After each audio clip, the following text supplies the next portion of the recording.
Good morning, everybody. I just read Ian's comment. Sorry, I was distracted for a moment. He's probably I just read Ian's comment. Sorry, he's probably closer to the truth than I ever thought about. I just read Ian's comment. He's probably closer to the truth than any. I got an echo. Let me cancel that. Okay, that should be better. Ian, good morning. I was actually working on something else here. I have a guest, or I may have a guest. He's having a little bit of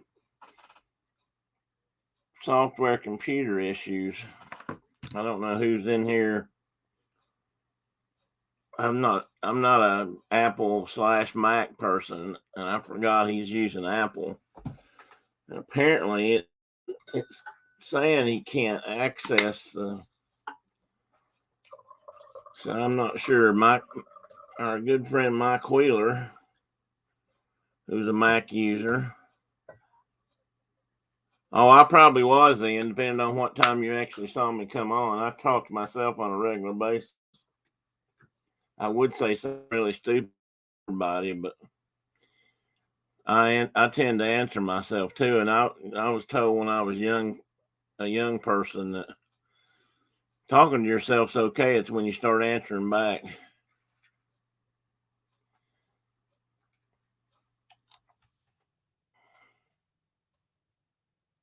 You guys may have to bear with me a minute. I may have to mute the chat here and get on the phone for a moment. But if I do, I'll be right back. So how's Colorado today, Ian? Did you make it to work on time?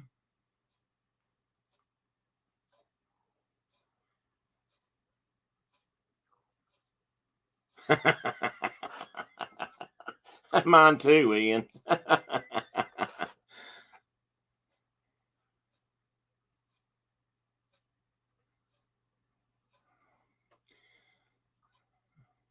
Okay, Mike, I'll try to do that. I thought that's what he did, but I'll double check.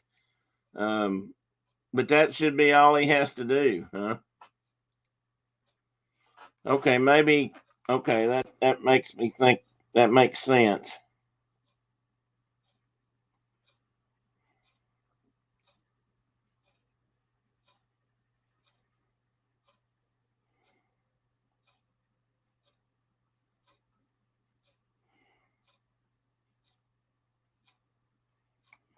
I'll have him try that, Mike. Thanks for helping me out, buddy. I couldn't think of who else I knew had Mac stuff, and I knew you were helping.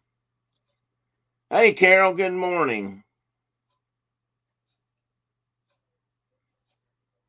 That may be what he did. I just sent him a note and asked him if he clicked on it or copied and pasted it. So hopefully that will help. I got him a private chat.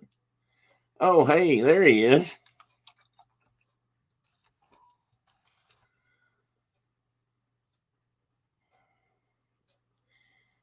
Hey guys, bear with me. I can't hear him. Hang on. I'm gonna bring him to the stream and see if I can work with him there, guys. Bear with. Hey, you hear me? Hey. Oh, now I can hear you. I hear you just fine. See what? I said I hear you just fine. Okay, well, I hear you too. So what did you end up having to do? Oh, I had to download Chrome. It wouldn't work on Safari. So wow. I don't have any Google crap on my computer because I didn't figure you did.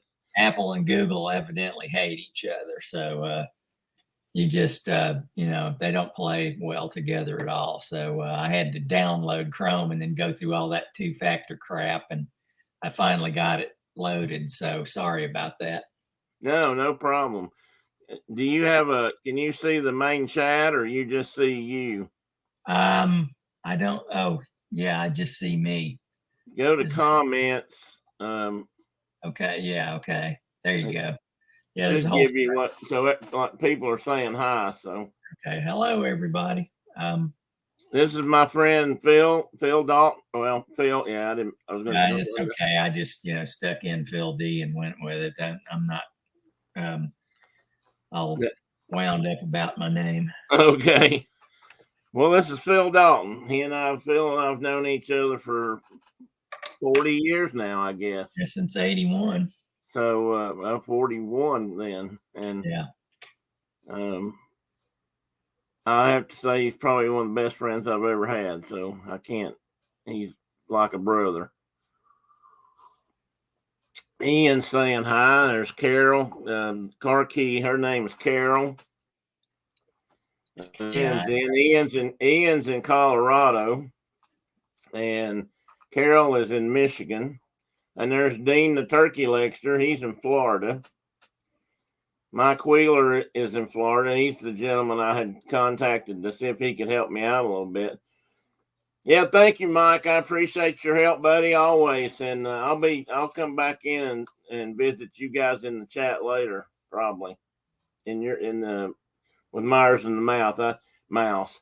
Mike is a pretty special guy. He's blind, and he's one of the best how to fix our problems probably as well or better than anybody. He's pretty amazing. He can keep up.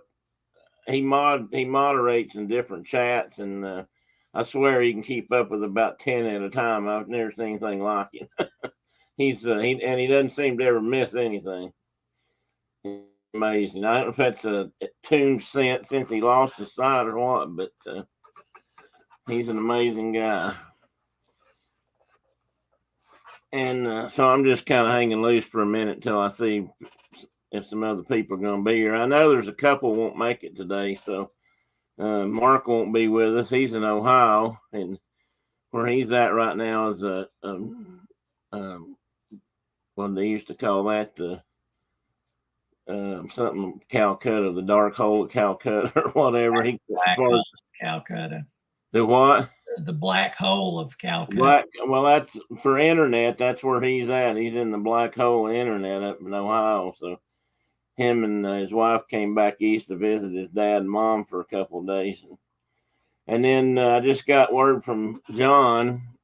John goes by Surf Bum. He might be in here in a bit, but he's going with some friend of his daughter yesterday. Her hot water heater blew a pipe and started leaking and flooded her house. So he's got or maybe the tank split, but he's gone over there to help replace that or fix that. So he may not make it either.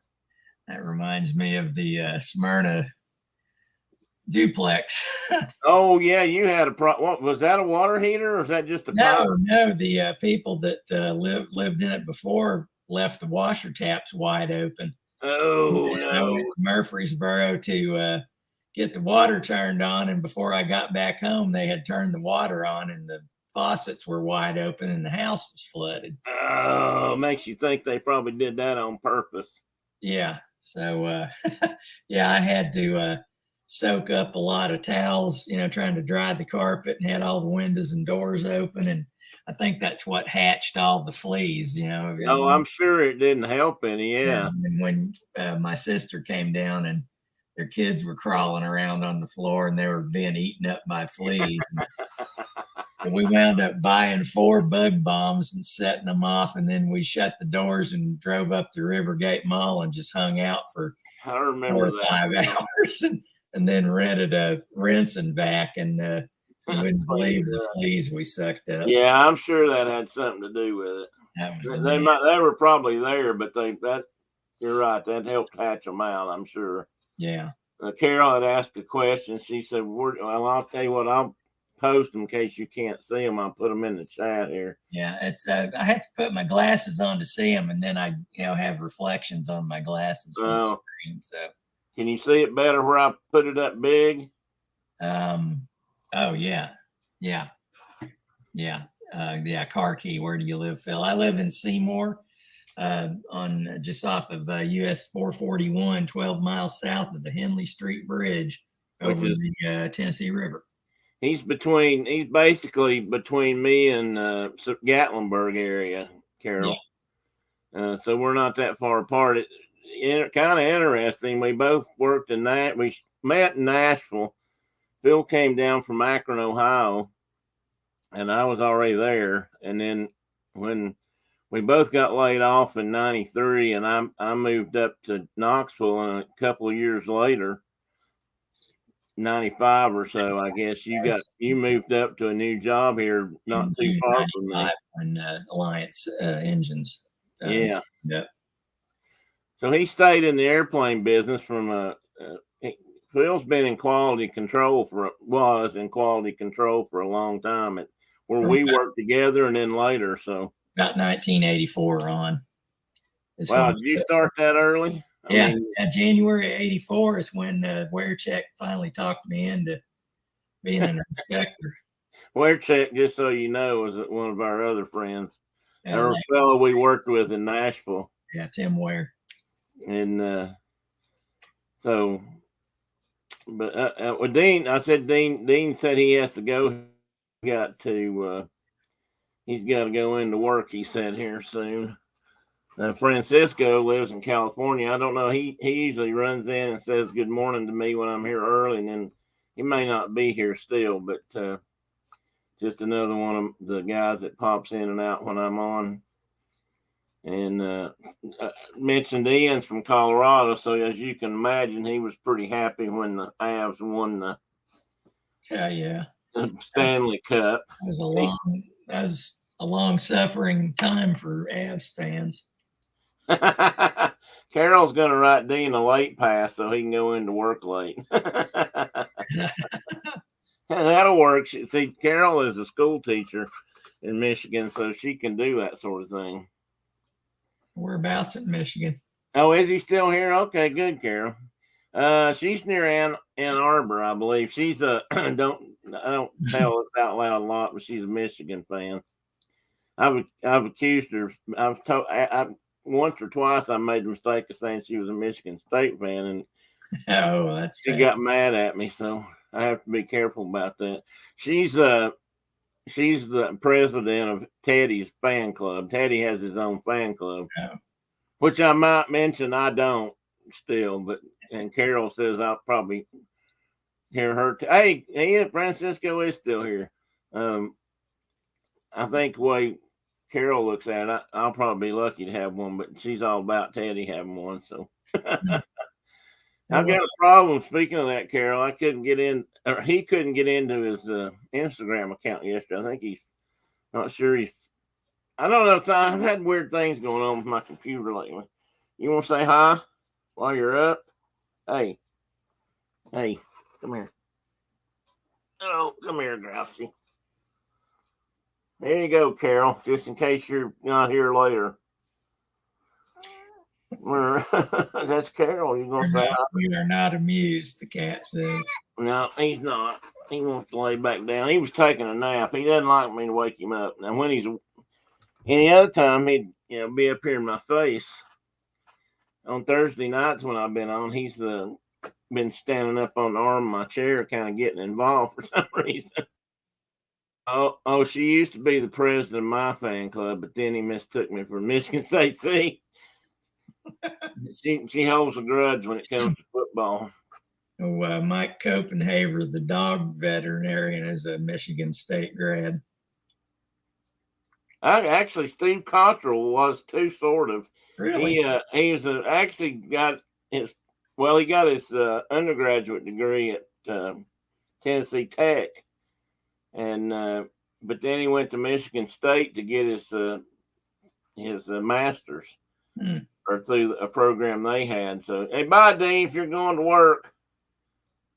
Oh, he needs to say goodbye now and take care of things. Okay, Dean, you hope everything works out.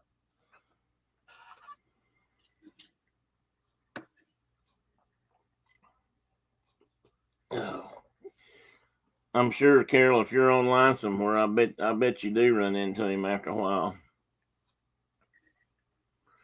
Michigan State does have a great veterinarian program. I wonder how many great or good programs there are out there. I can remember a few years ago when everybody said, "Oh, I need to get rid of this." When I remember people who were trying to get into schools, and at that time, everybody wanted to get into Auburn. And then Tennessee's got a really good program now too, and I think people were trying to get in here. I just wonder if it's hard to get in up there. Carol, do you know? Oh, well, you probably wouldn't know about that part though.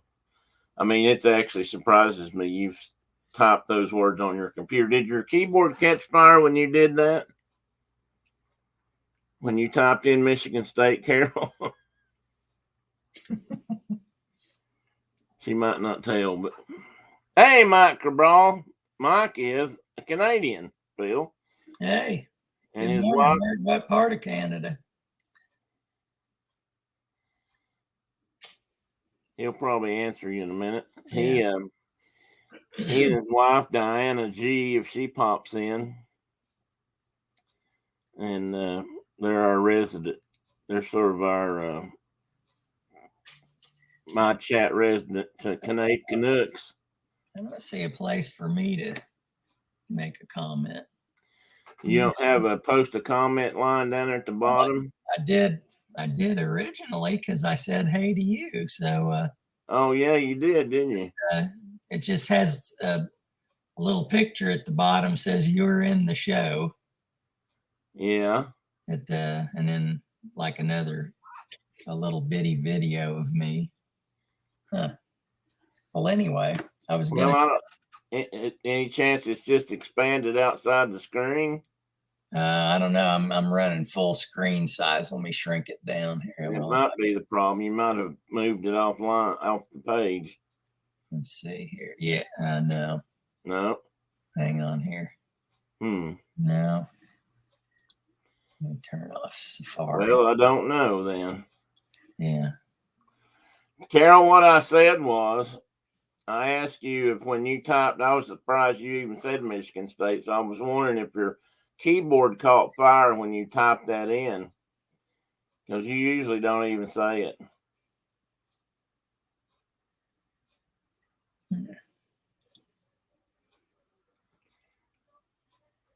Oh well. I don't know where it went. I don't know where it went. I don't know. I over here on the side here where it says private chat and comments. Yeah. I just there chat with everyone in the studio. There it is at the very bottom. All right. So Mike, I was gonna throw in a comment to him here, Mike. I think Diana said they live in central Canada, central part of the country. I believe they're Winnipeg Jets fans, because we've discussed a little bit of hockey. In Manitoba, then maybe. Let's see if I can. They might not want to say exactly, because they may not want us all moving up there to try to move in with them. No, that's okay. when we leave America. Yeah, Diane, I hope you're doing well. I forgot about that. I should have asked that earlier too when you popped in.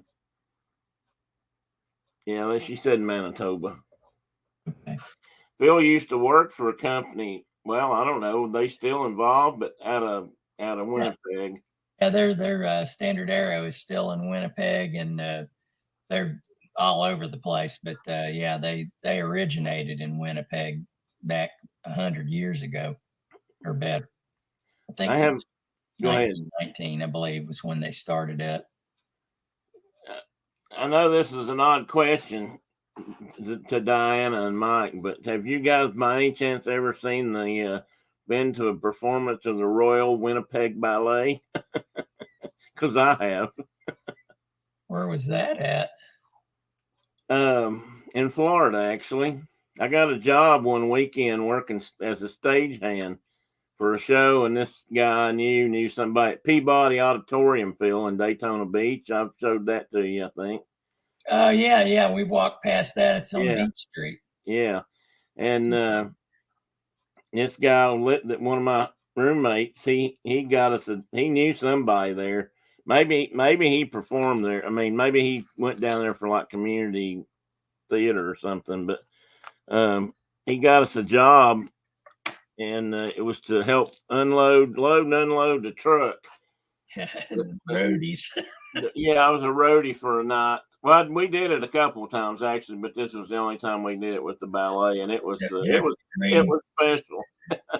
Jeffrey Green would appreciate that. They did 2 shows, I think, that day in town. They did like an early one and a later one, and we were there. We had to be there at like midnight when the teardown started to help tear down the stage. And then, well, actually, they did most of that because it had to be packed up. But then we moved everything out to the truck and put it on the truck. That was the night we moved the car. I told you that Oh, story. yeah. Yeah. Was that a Jag or a small? No, it was just some rental car. I don't remember what it was. It wasn't a Jag, but it was Yeah, the okay. people driving it were from Holland. They were there just for the races that weekend from Europe, and they were not amused when they came back and found their car. But the roadies, the guys driving the truck, weren't amused when they found their car parked in the loading zone. So they, it was quite the, it was pretty funny. He didn't speak, his wife or girlfriend didn't speak any English, and he spoke some. And when he got back, he couldn't figure out how his car got moved between the guy wire and the telephone pole, right in this little nook here, which you couldn't hardly get into, of course. And it got there because all those guys, which were a bunch of stout French Canadian types or something, they got in there and picked it up, moved it out of the way, and put it in there. They stuffed it in that that little hole. And when he came back to get it, he was like standing there like, my car. He didn't have a lot of English, so it was and one of the guys on the truck just looked at him and shook his head, and he said, I don't know, buddy, that's a hell of a place to park a car. But anyway, that was a long time ago. But that was my Royal Winnipeg Ballet. They were doing Hoedown. They were doing a ballet version of Hoedown, which I don't think was written for ballet, but it might have been. By Eric, or by Copeland. I think he wrote that. What? Hoedown. Spring? Did you say Appalachian Spring? No, I said Hoedown. Yeah, that's from Appalachian Spring. Okay, they were doing a ballet to that. Sort of like an Oklahoma thing to ballet. But anyway, that's what they were doing. And so I got to watch it from backstage, which was interesting too, because people were coming and going in various states of undress as they changed costumes, and which was kind of interesting too. All that goes on behind the curtains. You don't see how much they do that. They change a lot of clothes when they're doing a ballet. It was funny, Mike and Diana. It was at the time I thought it was hilarious, but I was only about 18 or 19, so I guess I would have. But but the ballet was good. They did a good job. I saw one of the ballerinas beat up or threatened to beat up one of the, what would you call them? What would you call a male dancer? Ballerman? I don't know. Anyway, he got hairspray in her eyes, and I thought she was going to stomp him in the ground. It was kind of funny. She was mad. Anyway, I thought if I could this is Phil's first time doing this, and I thought I've kind of tried to talk him into coming on before, and I'm going to change the screen up a little bit. And so I got him on here, and I thought, well, we'll talk motorcycles a little bit, and we may talk airplanes a little bit. And but I pulled up I put together a small slideshow, I promise. And Mike, there's no government videos to watch or anything. Mike's got on me, or not Mike, but Ian. I'm sorry. Ian has gotten on me a couple of times when I've done some shows about invasive species and things of that nature. And when I did, I had a couple of quick videos about why it's important to know about these things and that sort of stuff. And Ian's accused me of trying to put everybody to sleep. It's like those old Navy training films in A&P school. Exactly. Exactly like that. Okay, why?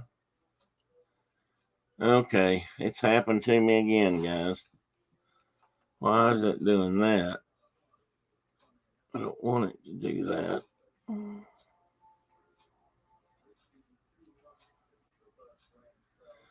I'm trying to project something here.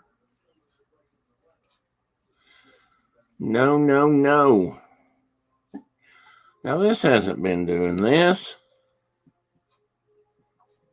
Why is it doing that?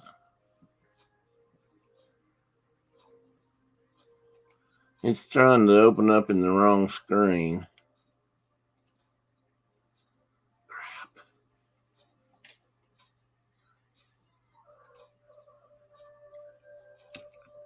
I hear some inspiring music. Do you? Yeah, it's not me. I hear something upstairs on Brenda's, and maybe that's coming through her. Maybe you guys can hear that on her phone or through her phone. Brenda, turn your TV down. Okay, well, I don't just.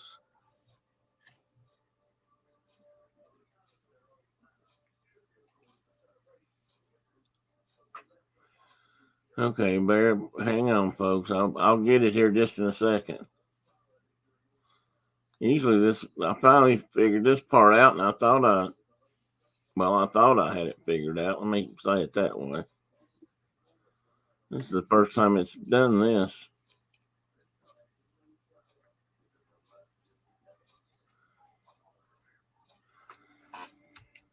Damn it. All right, let me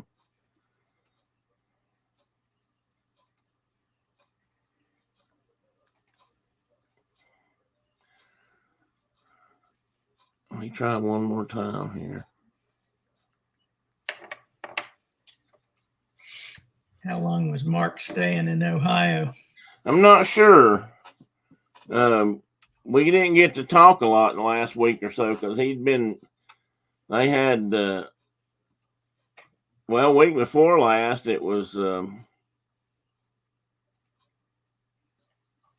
Meerkat Manor is what she's watching. Itchy Boots was looking at some meerkats the other day. I was still. Oh, you're in Africa now, then. Yeah, season 5. That was she was in Cape Town, the one I just finished watching.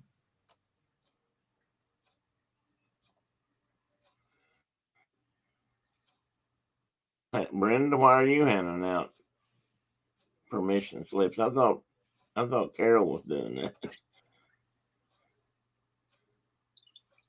Oh, Ian had an emergency at work. Okay, I hope that works out all right. And Diana wants to know about Meerkat Manor. Will you talk about that, Diana, while I try to figure out why my slides aren't popping up where I want them to? Dang it. I don't understand this. Not that that's anything new. I didn't get a chance to talk to Dennis yesterday about doing this. Oh, that'll be okay. Maybe someday I can get it. I just think he'd be a hoot. Those guys were all pretty lubricated when I got there. So, yeah. Must have been a rough day at work because I walked in there and here was 4 of them sitting there. And so holy smokes, must have been a tough Friday. Ian said he tried to push it off on other people. Carol, did you get that term Phil just used about all his buddies being lubricated? You use that term up there? Carol shares a lot for craft brewed beers and some whiskeys. That must mean you're the boss then, Ian, because that's what bosses do. Okay. I do not know why I can't do this. And if I do it in the other screen, I don't know if it'll work. Let me try it. Let me see if I can just do it this way. It's not as good.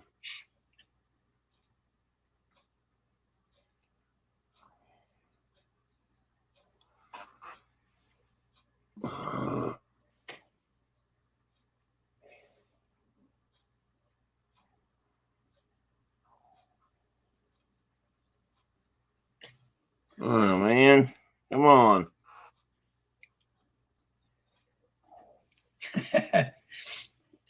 Mike says lubricated sounds like my crowd.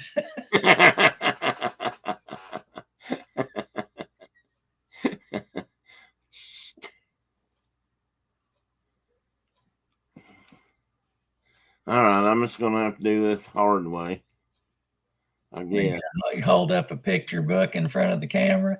No, no, how close. I'm just gonna have to do it like this, which is not what I wanted to do. It's not big enough. Everybody can't see it as well. I can't make it for some reason. I can't get it to open up on that. I got two monitors, and normally I put it in my other monitor so I can blow it at full size and everybody can see it better. But secondly, so I can also see what I'm doing. And today it's not letting me do that. Okay, what else was saying? Oh no, not a boss, but I'm a good delegator. Okay. Actually, above my head, she went to the boss. Okay. Now, that might depend on whether it comes down the hill on you. We do not use that term here, but I will now.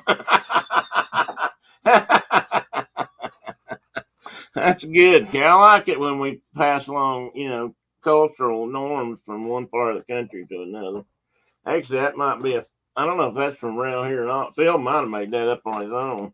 No, that's lubricated's. I don't know. Maybe I got that from Mike Rosenko. Oh, that makes sense. That might be a Hungarian thing. Was Mike from Cleveland?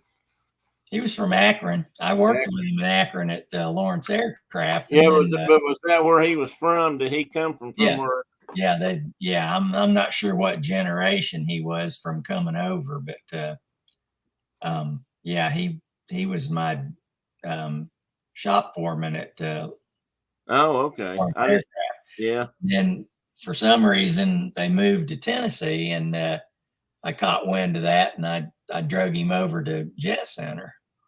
I said, "Hey, you need to come over here," because his wife was working in that truck business for Malone and Hyde. I think that's the Piggly Wiggly people. Yeah. And she was working in the grocery distribution stuff. Ian says he's heard that term before, so I probably just don't get out enough then, Ian. Either that or you don't read enough cheap detective novels. Maybe that's it.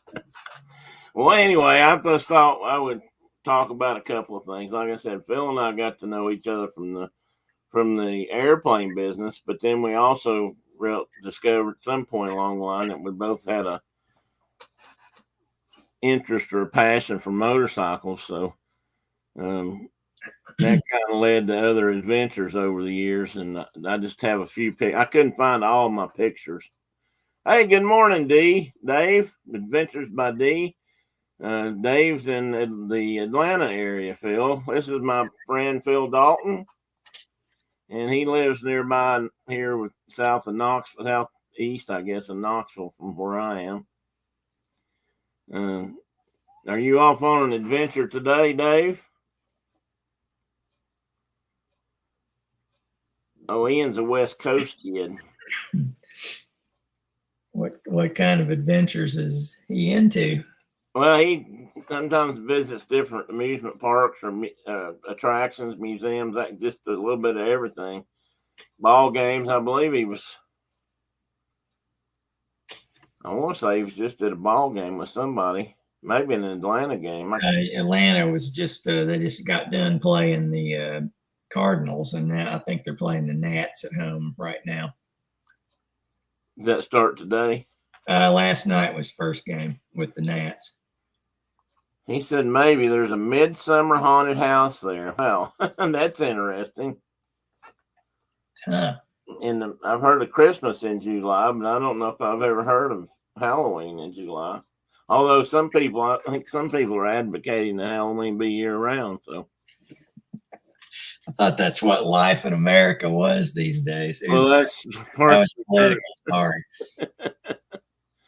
Okay, let me see here. Why? See, this is gonna give me fits. Okay, I'm just gonna have to try this and run through them, guys. So bear with me if I don't see something you're saying. Oops, I can't do that yet. Hang on, I gotta. He said bear, huh? Oh yeah, get that. Okay, I'm gonna stop and start again. I need to fix the lighting in my studio. Oh yeah, you're all right now. I can see you fine. Okay. Well, every time I put my glasses on, I just get screen reflections, and then I can't see it all. So, All right, now you guys tell me. Well, wait a minute. Maybe I can see it over here. I don't see your whole screen like what you had up with all the toolbars and You stuff. should be able to see it here just in a moment. You're about 20 seconds behind me. Yeah, there's a shot of your Super 10 array, your bear, and your flag. Okay, that's what should be there. So I'll be able to see the chat and stuff over here. It's just a little backwards for what it normally is. Oh, so Chris is a big Halloween fan too, huh? I follow somebody on Instagram and they're always talking Halloween. I guess Florida has a Dean's gone, so I don't know if anybody's left that can tell. Florida's got some kind of big haunted mansion at town or something there where they do Halloween. I think they're doing some kind of haunted house right now or haunted village or something. It's always Halloween for Chris. Says isn't in Tallahassee. Dude, what about, where'd you see that? I said your haunted mansion, is it in Tallahassee? Oh, Wait a minute. it could be. That's the I think that capital. depends on which side of the fence you fall on. Yeah. Oh, you know what? I wasn't even live there for a minute. I'm back up to speed. I haven't seen any other slides yet. Now I had yeah, okay, good. All right, I'm gonna start now. I think I got this going. And Okay. here's what's gonna be the problem. I'm gonna have to, man, I've got the delay, I've got to think. So, and I just thought I'd throw some things together about, why we do why we like motorcycles and the things we like to do with them. And so I just kind of put down a list of different things and different types of bikes there, from dirt bikes to motocross type bikes, trials bikes, which I have an example of there with the guy climbing the rock. If you can see my cursor, Left. he on the trials bike, which is amazing what those guys can do. And then on the upper right there, I've got a big touring bike, a BMW Luxo Tour, as we call them. That's a six banger there. Yeah, that's the six banger. Yeah, 1600. And then, of course, there's road racing down here in the lower left corner. And then this is an old BMW, but what that's kind of representing is just vintage motorcycles. And, one of the great things Phil and I enjoy doing when we go to big events is we like to go to see all the interesting motorcycles, because when you go to a big event like a bike week in Daytona Beach, or maybe up at Laconia up in New Hampshire. Yeah. You never know what somebody might show up on, and we've seen some really cool motorcycles, things we might not ever have seen anywhere else when we go down there. You just never know what somebody's going to be riding. And yeah, the Vintage Festival at Barber is good for that. Yeah, which is in Alabama, which is another thing, and I didn't put that in here, but that's another place we've been and visited. There's a huge, amazing motorcycle museum now in Barber, or in near Birmingham. It's called Barber Motorsports Park and Barber Museum, and it's quite special. And so those are just kinds of things we do, and these are different kinds of riding. Touring bikes are the typical stuff you see out on the highways, and Honda Gold Wings, Harley Davidson Baggers, BMWs. But the new thing that kind of setting the world on fire right now is what they call adventure touring or adventure bikes, which are big bikes that are comfortable to ride, mostly bigger bikes that are comfortable to ride longer distances, but you can possibly get off road with them some. And they've got luggage and touring packages made for them now that are designed to be more rugged. And that's turned into be just a huge, it's been a popular genre of motorcycling all over the world for a long time, but it's really caught on in the United States just in the last, what'd you say, Phil, 10 to 15 years? Yeah, because the BMW GS things actually started that, and that was in the late 1980s, or maybe early 1980s. The R80 GS, Yeah, the old Airhead. I guess that was I mean, if you look at it from an official perspective, that was probably the first really dedicated bike. There's a lot of people doing stuff on things they put together. Yeah, and the guy won the first couple of Paris Dakar races on that bike, so that really set it on fire. And Ian says he grew up as a sidecar kid from 16 months up until my dad couldn't ride anymore. Wow, Ian, that's pretty cool. It is very cool. What did any chance the bike's still in the family? And you remember what it was with a sidecar, or what kind of rig it was?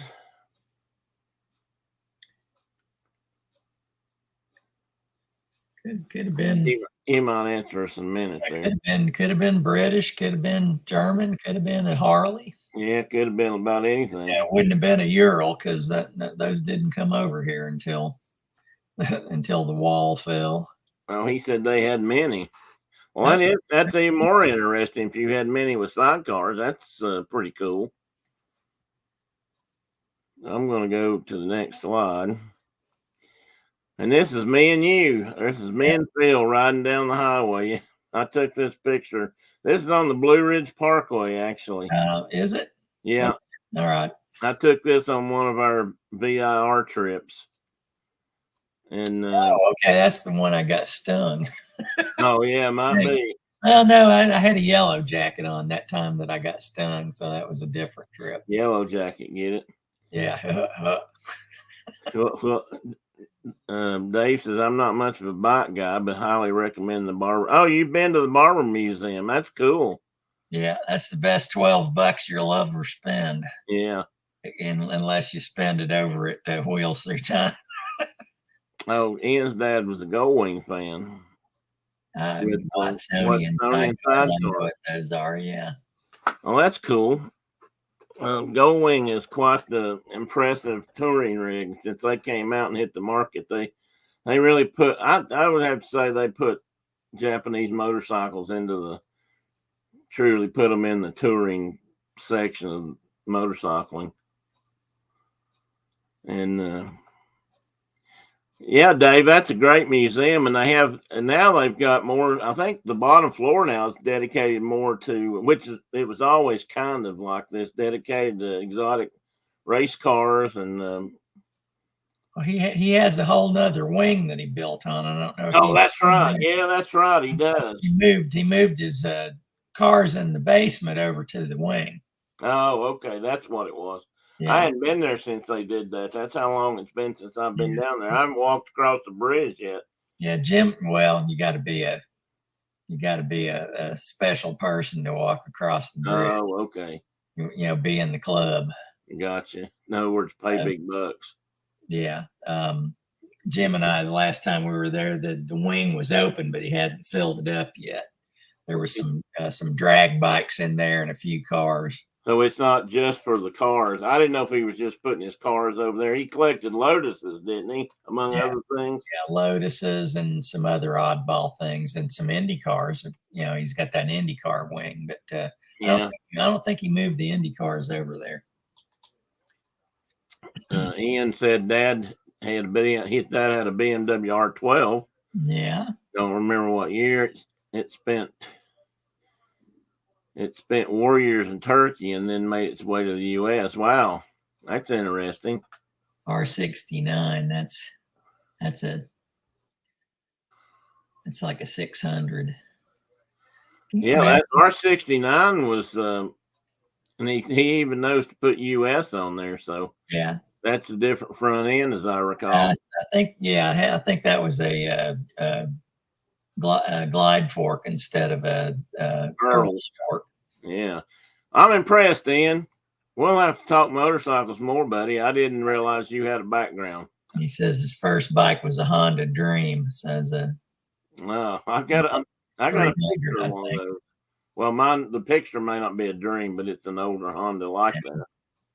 Yeah, I'll pop that up here and with the frilly fenders on it.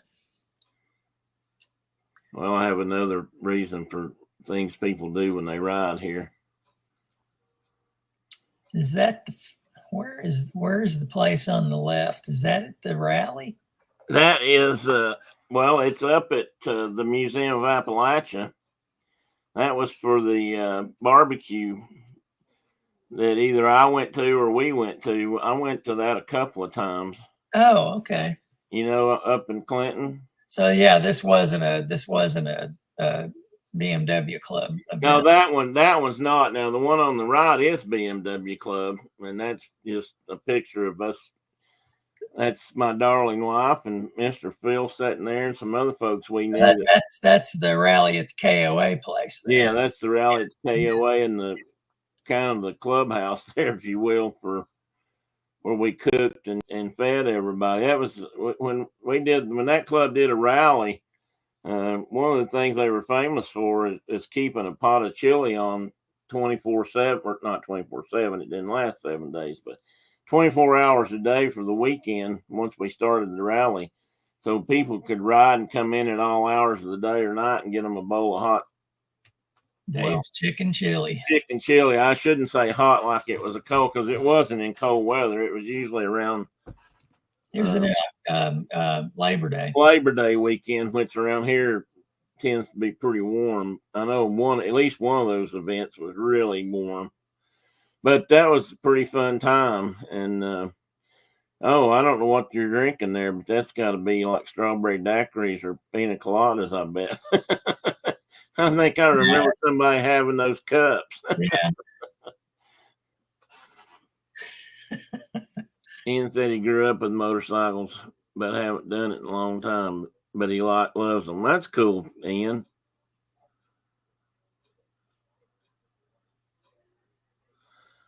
That's really interesting. Okay, let's see. And I had put these in here to kind of point out. Oh, I just realized what that second motorcycle is. Which one? Well, it's either a Cushman or some other kind of a scooter. Oh, top center. Yeah, top center. I'm sorry. Yeah, it looks like a Cushman or a Mustang. Yeah, it does. Now that first picture on the left is well, it's obviously a drawing, but that is a replica, a magazine article or a book or something about the first trip. That guy was on I think that might be a Harley. I can't really tell by looking from here since they didn't mark it up, but he was the first person to ride one across the continent I think he went east to west and made that trip, and I can't remember how long it took him. Of course, there wasn't many roads back then, and but it just to show how far back touring and motorcycle travel goes. There's a young lady on a Royal Enfield up in the upper right. Now she may be in the UK. Well, it probably is by the license plate. And then those two gentlemen down on the bottom center on pretty small motorcycles. but I recall when I found that picture and read the little blurb under it, they were actually had ridden from somewhere in the UK and crossed over into Europe and were riding that. And that picture was taken in Italy in front of a shop. I can't remember. Maybe, I don't know if it was a bike shop or a scooter shop, but there was something significant about the storefront. But they had ridden all the way down from there on those two bikes, and did it again. I hit my finger and things went all over the place. Ian says his dad's friend used to restore Bruff Superiors. Oh, wow. That's cool too. That's really cool, Ian. That's the Lawrence of Arabia bike. Yeah, that's what he was riding when he died.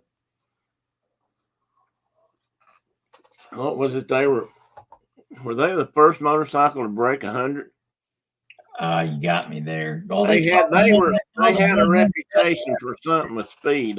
Yeah, they might have been at the Brooklands or wherever. Yeah. So anyway, motorcycle touring and traveling has been around since motorcycles were created. They figured out some way to tie everything on. The term saddlebags is still used and probably came directly from horses, which that guy on the old bike on the far left kind of looks like saddlebags. Well, so does the lady on the infield on the right. Well, so does the scooter for that matter. And they work kind of the same way. People used to just throw them across the back fender or the luggage rack and tie things on and take off. And these are just a couple of trips. I have to admit, the Sea Harvest one I might not have been at, and that probably wasn't. It might have been a motorcycle trip for you, Phil. I think that's a picture you took one year when I couldn't go. I put that in there because when we go to Bike Week, Phil and I made at least one trip to this little sheet metal building down there on the inland, and actually it was in New Smyrna Beach, Florida, which is right below Daytona Beach. And ate at the Sea Harvest, which was just a really good hole in the wall place to get some fresh seafood. Yeah, I don't see the VFR parked there, so I was probably in a car. So, well, maybe that could have been one. Might have been time. We didn't ride down there a lot. Phil's ridden down once or twice. One time. It was super cold that week. And that's usually one of the things about it. If you don't.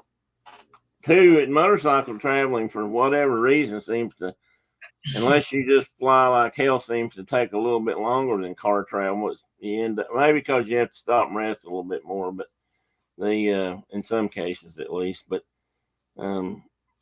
we'd take enough stuff to go down and have a pretty good time. But the Bike Week was in first part of March, so you never knew in Tennessee what the weather was going to be like. So people often came down from the north to go down there and started out in snow, if not rainy, at least cold rain, if not snow, and then worked their way down south. And if you were lucky, maybe in Georgia somewhere, you ran out of the snow.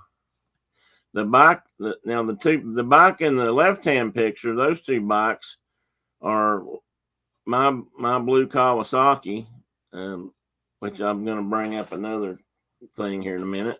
And Super Hawk Honda that Phil had that now belongs to a friend of ours.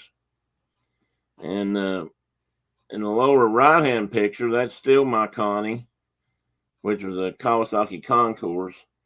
And Phil's KLR, which he still has and is outfitted to do a little bit of traveling on coming up this summer. And, well, actually, you met somewhere else on. You've been a couple places on it, haven't you? I've been to Barber on that thing 3 or 4 times. Yeah, that's what I thought. That's as far as I've ever ridden. It was Barber trips, but heck, that's 300 miles. So. Ian might or might not know about this. I'm going to guess he does, but you never know. But motorcycle riders tend to name their motorcycles. It's sort of I don't know what you'd call it, but a lot of people do. And most people don't just name them. They let them. We used to say, you let your motorcycle tell you its name.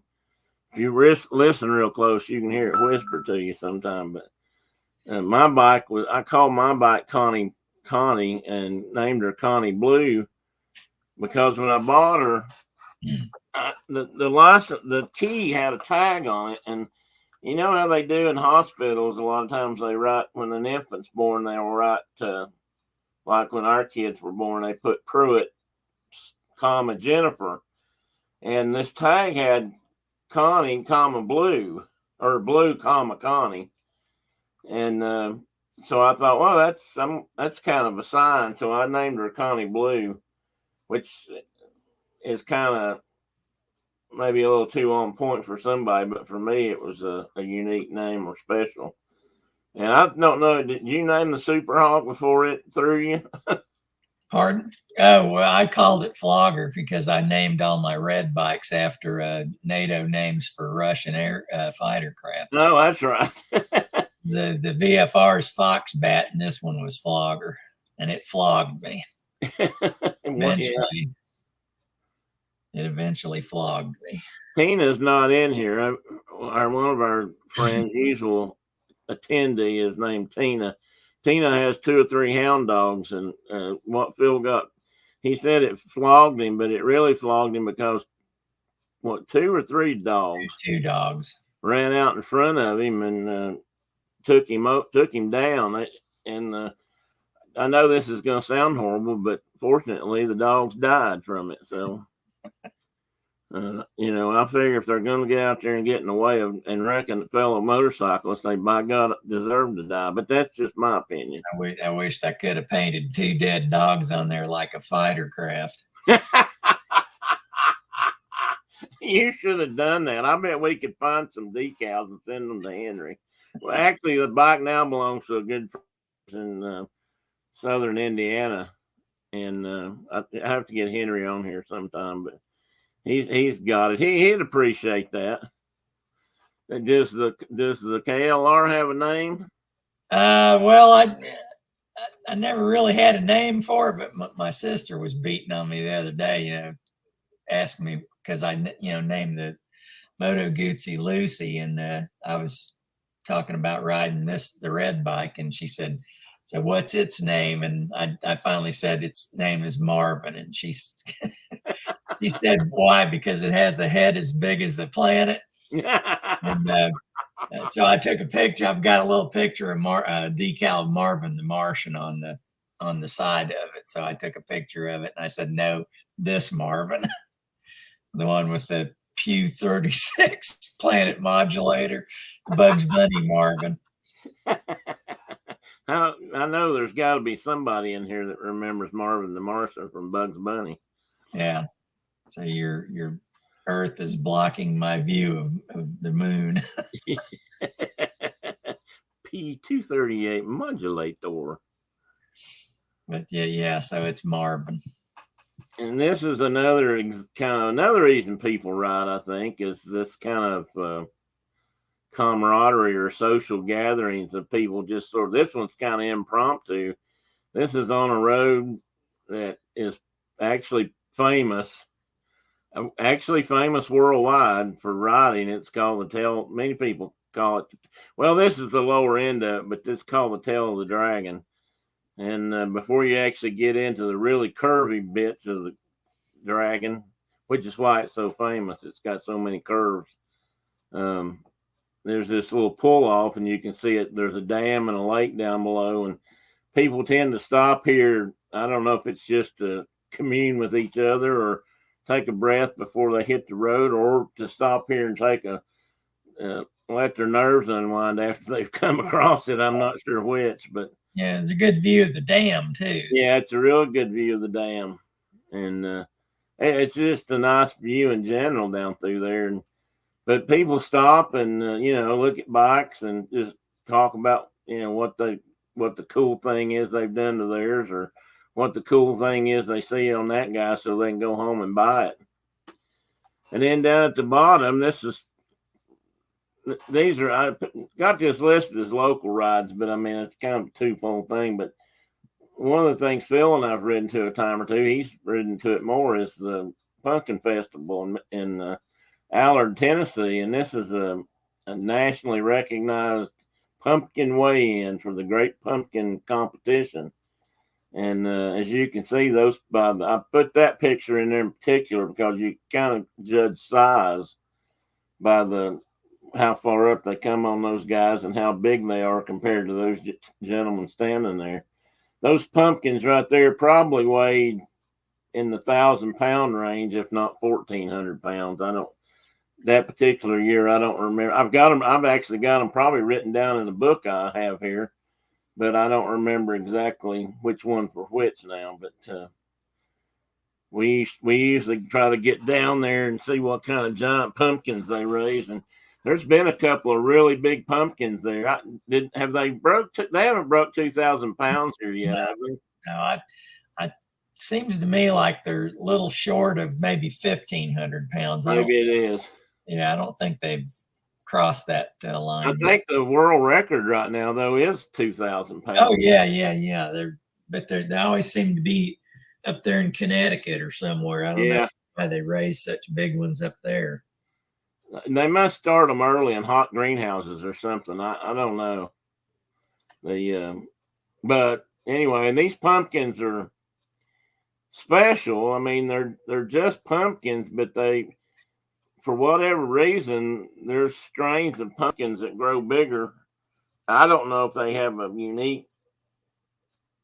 I don't know if they started out so unique, but once they do, the seeds for these pumpkins are sold. These guys that raise these pumpkins sell the seeds, and so if you've got an award-winning state record pumpkin or something, then once it does break open, and eventually it will have to be cut, or it'll start breaking down, and you can start getting the seeds out. I know they used to talk about if somebody dropped one, everybody for the seeds like somebody dropped a money bag or something. Yeah, like money falling out of a Brinks truck. Yeah, it would. It'd be kind of funny to watch.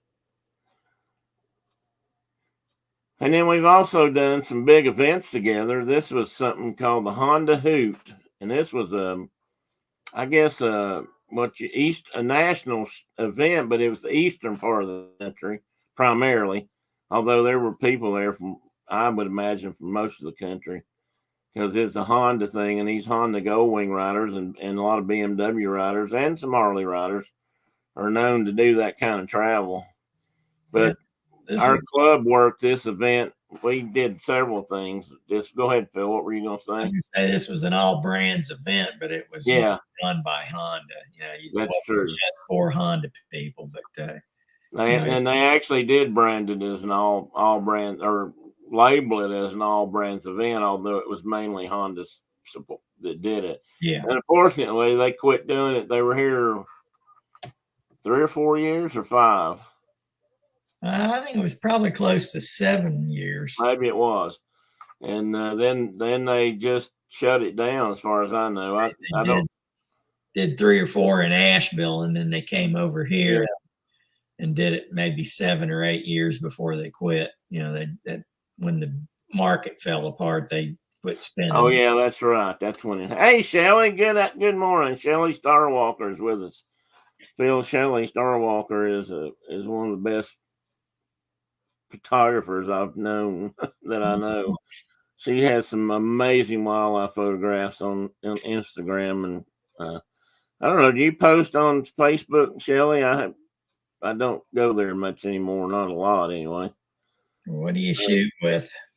She's got a Nikon, but I don't remember what kind. She can tell you in a second, I'm sure. But she's not been doing it terribly long, 3-4 years maybe. But man, she's got an eye. She's got a really good eye for it, and she does quite well.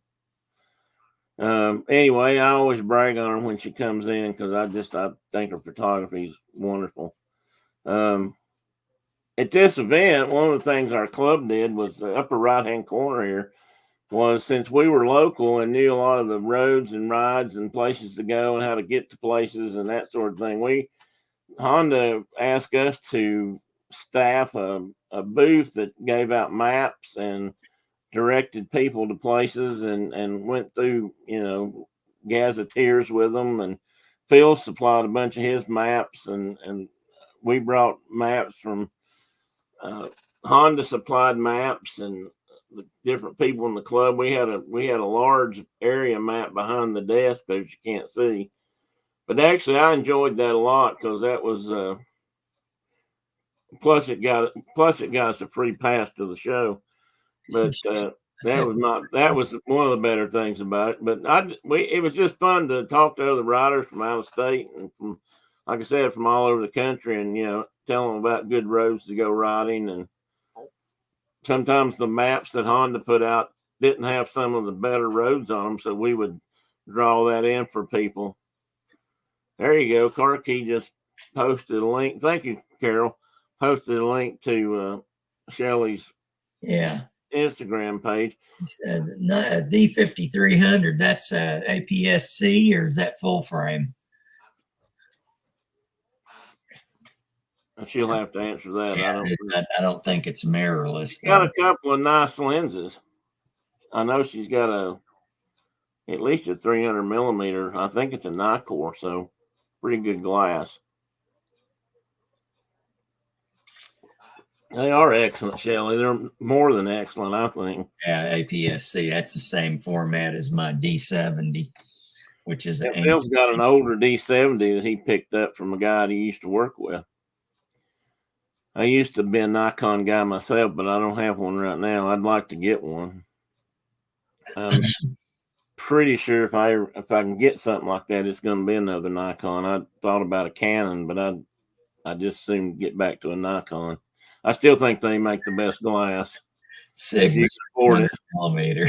Sigma makes good lenses too. Names your lenses. Well, that's cool. That's good. Good deal, Shelly. Someday you'll have to come on and tell me about how that came about. Okay, anyway, I was going to finish this up. The other thing the club did was we helped with something known as the Ride for Kids.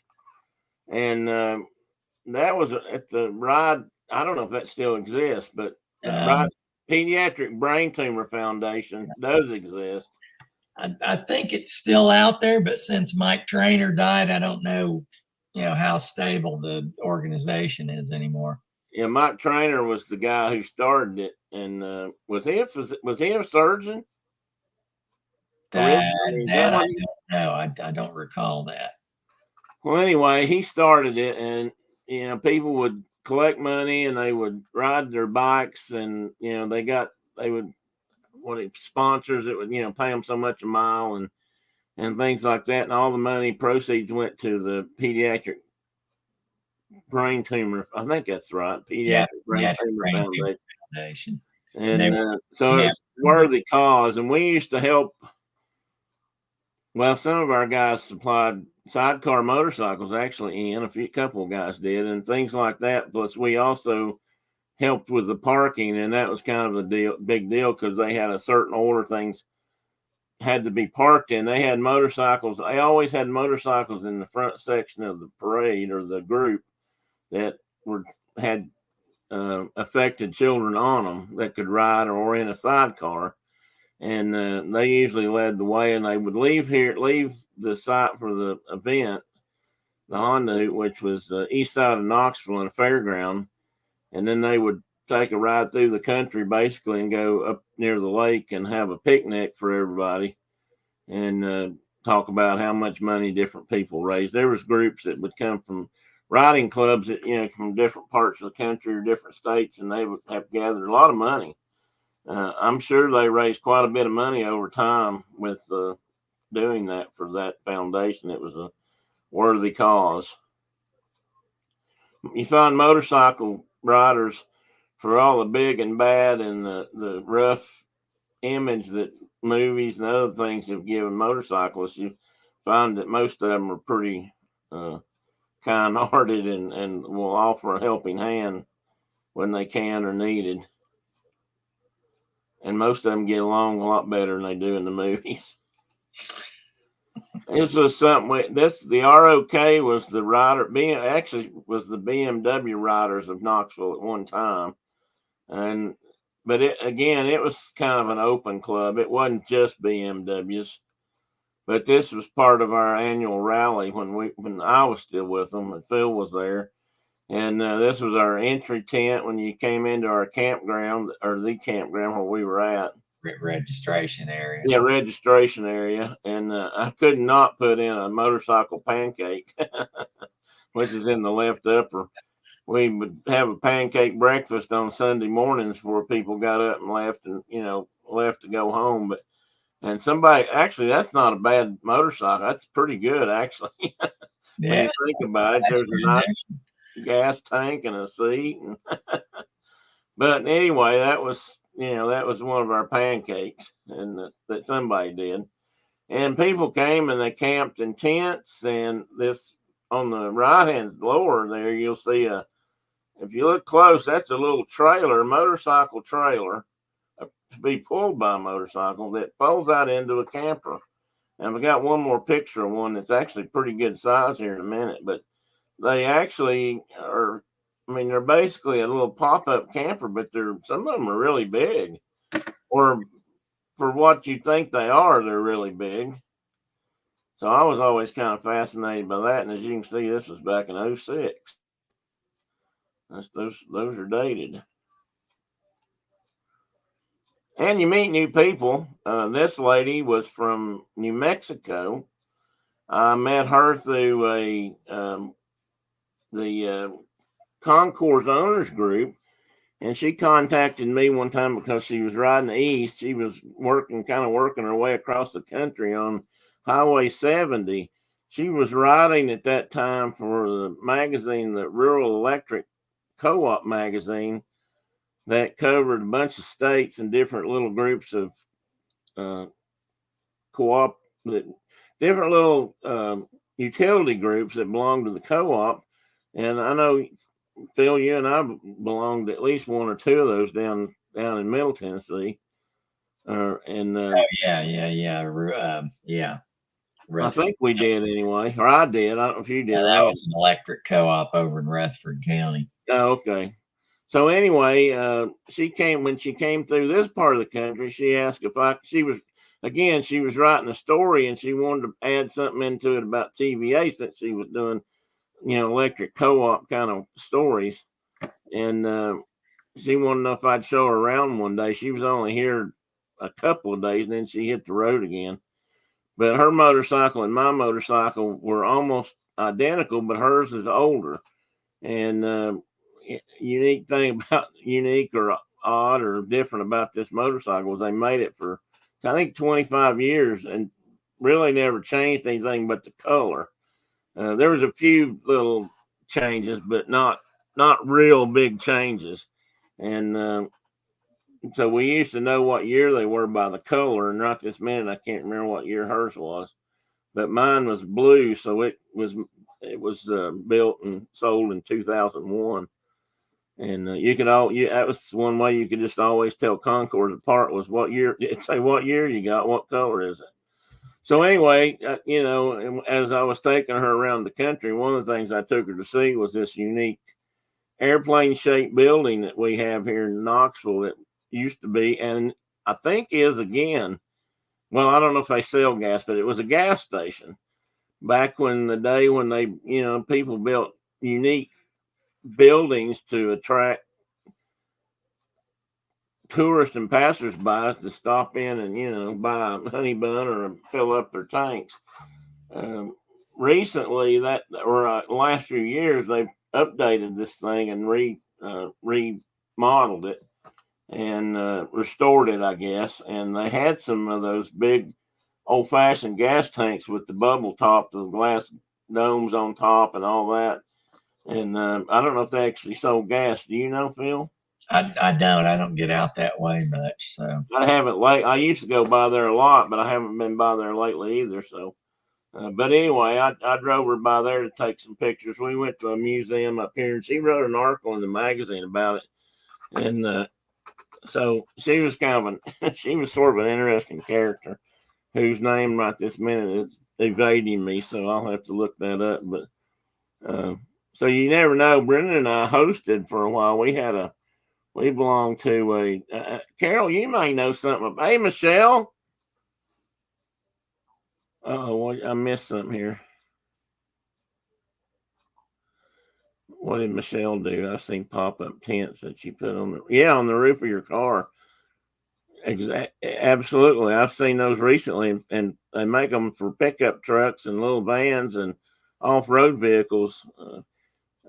First place I ever saw one was on top of like a Land Rover in Africa, which I thought was a really good idea, considering you might get eaten by a lion if you laid on the ground. What did Diana say? I'm still in the car while I was sleeping up there. Michelle lives in California, Phil. Oh, okay. Hello, Michelle. Michelle and I kind of got to talking, and her husband and their two kids, and because Michelle and I went to Embry-Riddle.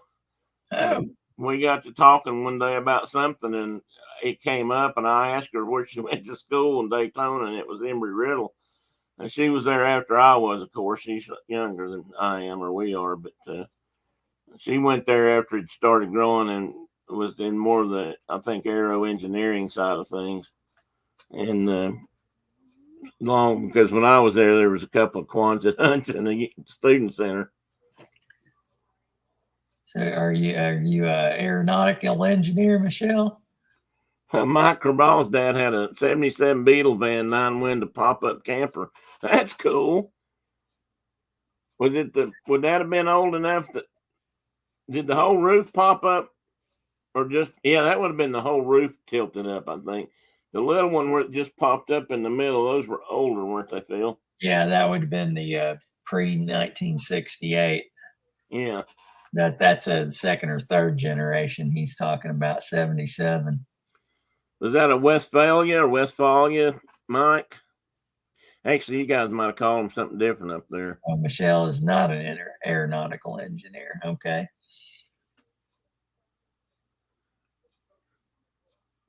Oh, Ian's dad had a VW bus too. Guy that rides sidecars all the time. Somehow that doesn't surprise me, Ian. It would look cool, Mike.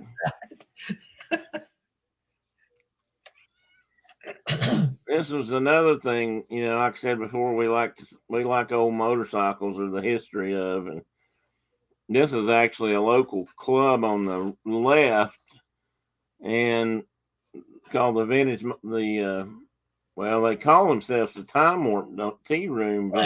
Time Warp Vintage Motorcycle. Yeah, which I don't know if that'll change or not now. I don't think they're going to change their name. Dan's closed now, and he's emptying the shop out. That's what I thought. It actually was posted in the Knoxville newspaper. I think it was on the front page. Oh wow! I don't get the paper, but if you subscribe to their Facebook page, you could click a link on it and read the story.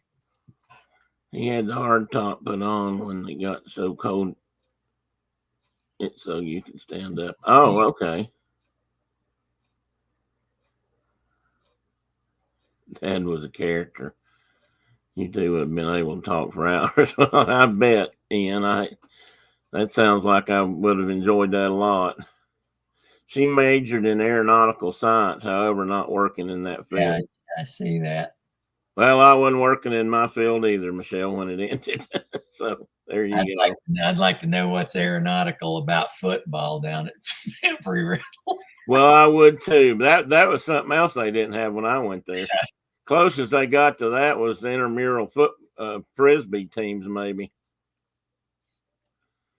So anyway, this motorcycle club they just do little pop-up shows around sometimes, and more just to get out and ride around together a little bit it's not like some of them probably do events and shows, because there's a few of these guys are really serious and have some really cool old motorcycles, but most of them just do it because they like to ride and like old motorcycles. But that Suzuki in that one picture, my daughter had one of those, or we had one, I should say, but it wasn't that color. It was her 400.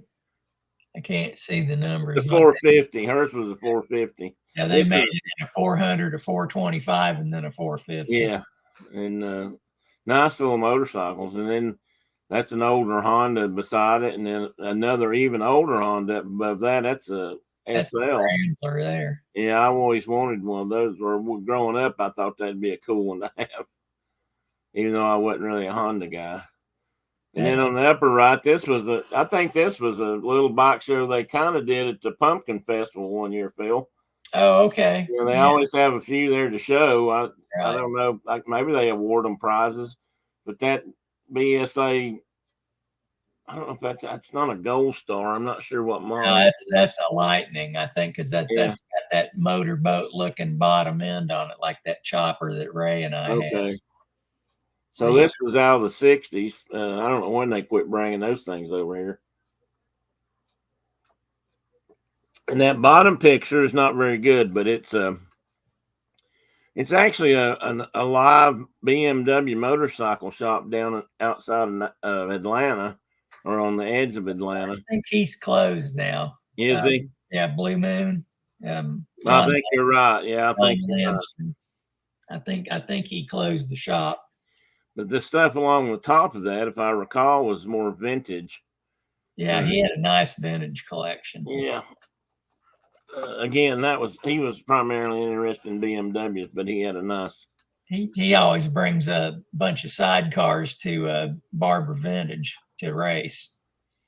Oh yeah, cool. That is cool.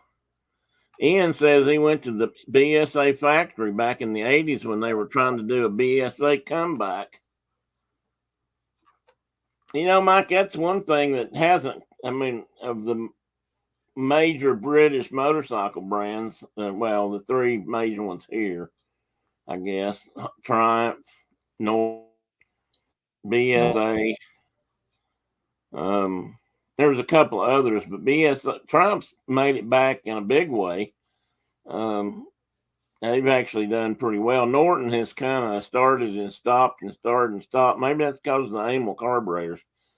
That's a joke, but that last go around, that guy went to prison with the Nortons. Yeah, he was funneling money off or something. Oh, great! He went to jail, and now somebody else has gotten a hold of that design and are trying to do something with it.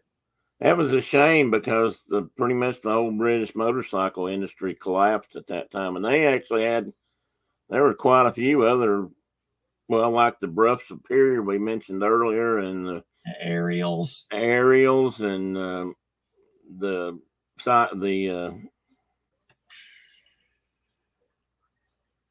Richard Webb's got a handful of different brands of that stuff. Yeah, there's a whole bunch of stuff that was over there at that time. I'm trying to think of the fastest motor, the Raleigh Fields and Vincent's, for example, which were pretty cool back then. I mean, that was a big deal. Racing sidecars. You know what, Ian? I almost put a racing sidecar picture in here this morning because you're right. Those guys are absolutely crazy. And or the monkey is or the side hat guy, because they lean from right to left to help keep those things on the ground. The driver's pretty much just driving and putting on the gas, but that sidecar guy, he's all over the place keeping that wheel down, and they're pretty amazing. If you ever, I mean, I don't know if you've ever watched it, Ian, or keep up with things like this, but the Isle of Man TT is just happened in the Isle of Man in the UK, and they run a race every year. It's a time trial kind of thing, but sometimes they are racing side by side, and the sidecars that they run in that are pretty special. I'm always amazed with the sidecar races. I've sat in the monkey seat a couple of times, but he wasn't doing more than 30. That's pretty close to pavement. Yeah, that's pretty close to pavement. You're absolutely right. I don't know if they've always been that way, though. I started saying the later ones might have been even more, but they've always been that way. Yeah, the Isle of Man is special. Well, and the ones you ride around on the street, Michelle, you kind of do just ride around. I mean, that's just a seat. But if you're racing them, then you got to do a whole lot more work to keep the thing flat on the ground. And the more you can keep the wheels on the ground, all three wheels, I mean, the faster you go. And so they're always leaning this way and that way, and just hunkered down in the fairing if they're going straight, to just to see how much, keep it going fast. That's their job. And this is just a couple of things to finish up here. That left-hand picture is a camper, like I just mentioned, and you can see that that's a pretty good sized camper. I mean, it's got a full size bed on one side. This upper end is the social area or cooking area or whatever you happen to use for it. And it's even got a little, this one even had a little fly out front to be under, so for shade and rain. So that was a pretty big one. I don't remember whose that was, but there was a couple there that were pretty good size. They're not, obviously they're not as big as a car pulled or truck pulled camper or truck pulled pop up, but they are, considering they're being towed behind a motorcycle, some of them are pretty impressive. And this right-hand picture is just another reason some young men got into motorcycles, probably. And I think I had Norton girls all over my bedroom wall. She's fully dressed, so that's not too bad. But the motorcycles were amazing. Pretty modestly dressed for a Norton girl. Yeah, some of them were a little bit less, but the main thing here was the motorcycle. That's what it's all about. But there was usually about every month there was a new Norton girl in the back of like Cycle magazine or something. This was either Cycle or Cycle World back then, because this one, I had this one, I'm sure, but they did these. I don't know when they quit doing these. I guess when they quit bringing them over here, but in the 70s. But I always looked for the Norton girl pictures. I was bad when I was in that age. I would buy 2 magazines of everything, of the ones I liked, Cycle and Cycle World, and I would cut one up for wall hanging, and I'd keep one whole so I'd always have it. I wanted to make sure I kept one with everything in it. That's just another picture of that's probably that same bike show I showed you a while ago. And that little red motorcycle right there beside the young lad was one of mine. And I did sort of a quasi restoration on it. It was a BMW R6 or R65 LS. And I rode it down to that show that weekend and hung around with those guys for a while. And where is that? Market Square. Oh, yeah, okay. Yeah. They did that down on, I think they did that a couple of times. And I don't remember if that was as part of the farmers market down there, or if this was a special event. I'm not sure. I'm just trying to place what part, and I think that's down by the Tomato Head. Yes, it is. It's on that end. That's the entrance to that one little alley back there with all the artwork. So anyway, that is that. And hopefully that'll all go. Yeah, there we go.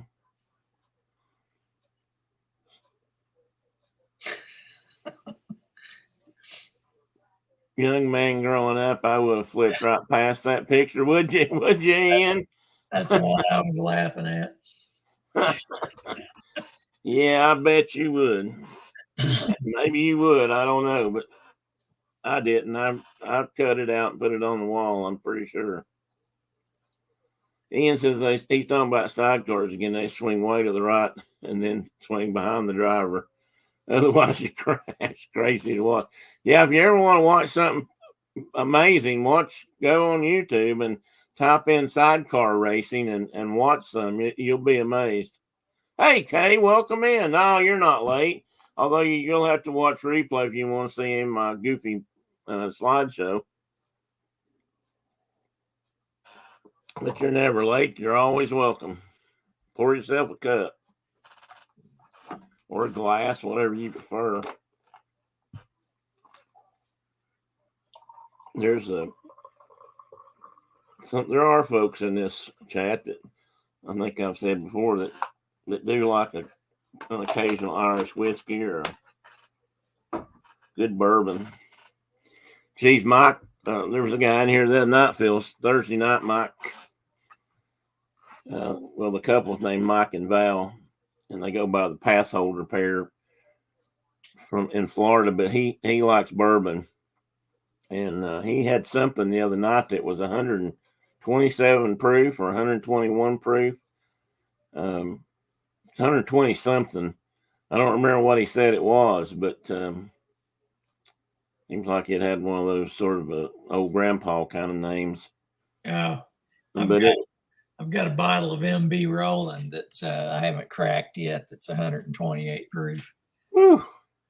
Well, I tell you what, Mike, I used to drink a fair bit of Crown Royal and used to like it quite a lot till I guess I moved on to some other stuff. But I wouldn't turn it down. There used to be a couple of things that a friend of mine and I used to share on Christmas. Usually it was some kind of scotch, or it could have been a CR. And I used to drink Crown Royal a fair bit we'd go out in places back when I worked in Nashville. But then I kind of got back on scotches and good scotch and Irish whiskeys and things like that. So I tend to lean that way these days. But yes, I've got a few purple. Let's put it this way, Mike. I've got a few purple bags around. I've seen some interesting things made out of those purple bags. Well, that's how they come down here. Do they come that way in Canada too, Mike? In a purple bag, really soft bag. Not felt, I don't guess, but I think it's supposed to look like velvet, but velvet. Yeah, well, I guess so. Velvet. You're welcome, Ian. Anytime. That was we've made a few trips together. Phil's more. He's got a lot more miles. I would say he's got a lot more travel miles under his butt than I am, because he's made a couple of trips out west to Arizona and Texas, and like I say, he rode down to Florida. I rode in Florida, and I've been to Bike Week on a motorcycle, but I lived down there then. But Phil's ridden down there, so. Went up around Lake Huron and Manitoulin Island in 2019. That was. Oh yeah. That was probably the second longest trip after going to Arizona on the Beamer. That's the trip I would love to have gone on. That was right after I retired, and I just wasn't able. And then not too long after that, my whole world went to hell in a handbasket. So. And that's the problem. I've not ridden since. I've got to get back on mine. I want to ride again. I don't know what I'm going to do about that. Might be a 3-wheeler. Sometimes I feel like I can get on mine right now and ride away, but then other times I don't. I'm afraid my leg won't hurt it. What does Michelle say here? You feel it was safer driving motorcycles around years ago compared to today? That's a good question, Michelle. I don't know. Yeah, there was less traffic in a lot of cases. I will say that. And there were no cell phones. There were no cell phones, which I think takes away from the safety greatly on the highways. A distracted cell phone user equates to a drunk driver as far as attention span.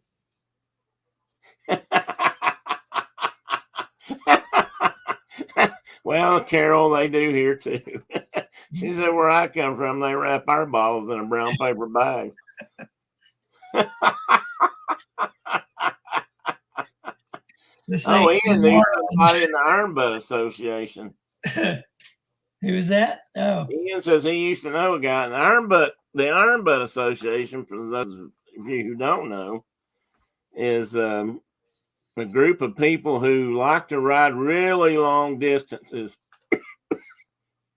in a short amount of days.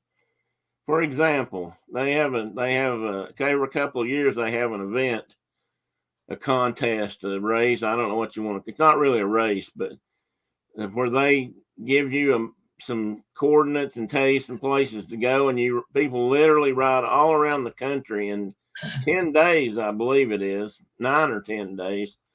And those guys will put 10 to 12,000 miles on their motorcycles in that less than 2 weeks time. And it's both nuts and amazing, I guess. They'll go all the way to the North Shore of Alaska to get points. They'll have a destination up there. If you go there and get a timestamp, that's how you verify you've been someplace usually. Buy gas and get a stamp, something that says you were there and a timestamp. You get points for those events. You get points for making certain stops. What do you call those checkpoints? And then, come back to wherever the ending side is. And because it's not always the same place you start, I don't think. And it's amazing how many miles some of those guys can put on a motorcycle.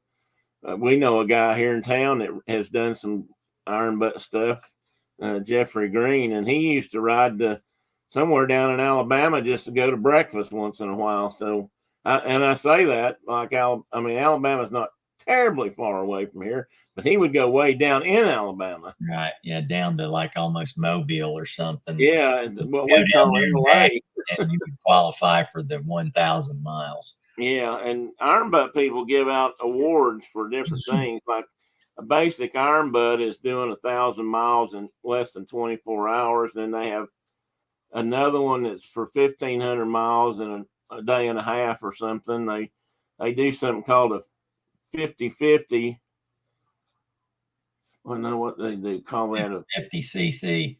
50 cc. And what you do is you start on one coast and you collect a vial of ocean water from either the Pacific or the Atlantic, and you ride across the country and you get a vial from that side, and you have to do that in like 48 hours. So that's a lot of miles in a short amount of time, or 50 hours or something like that. Ian's got a comment here about do blindside detectors and other safety things. In regard to that, Ducati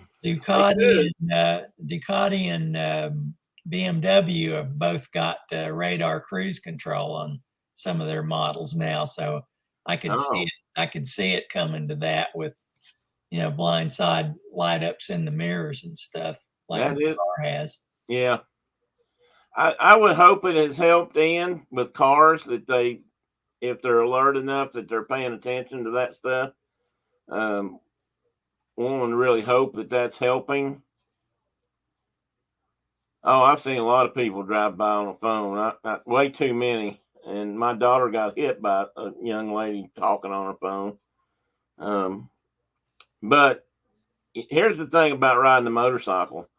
If you're going to ride a motorcycle, in my opinion, one of the first things you have to learn is you're on your own.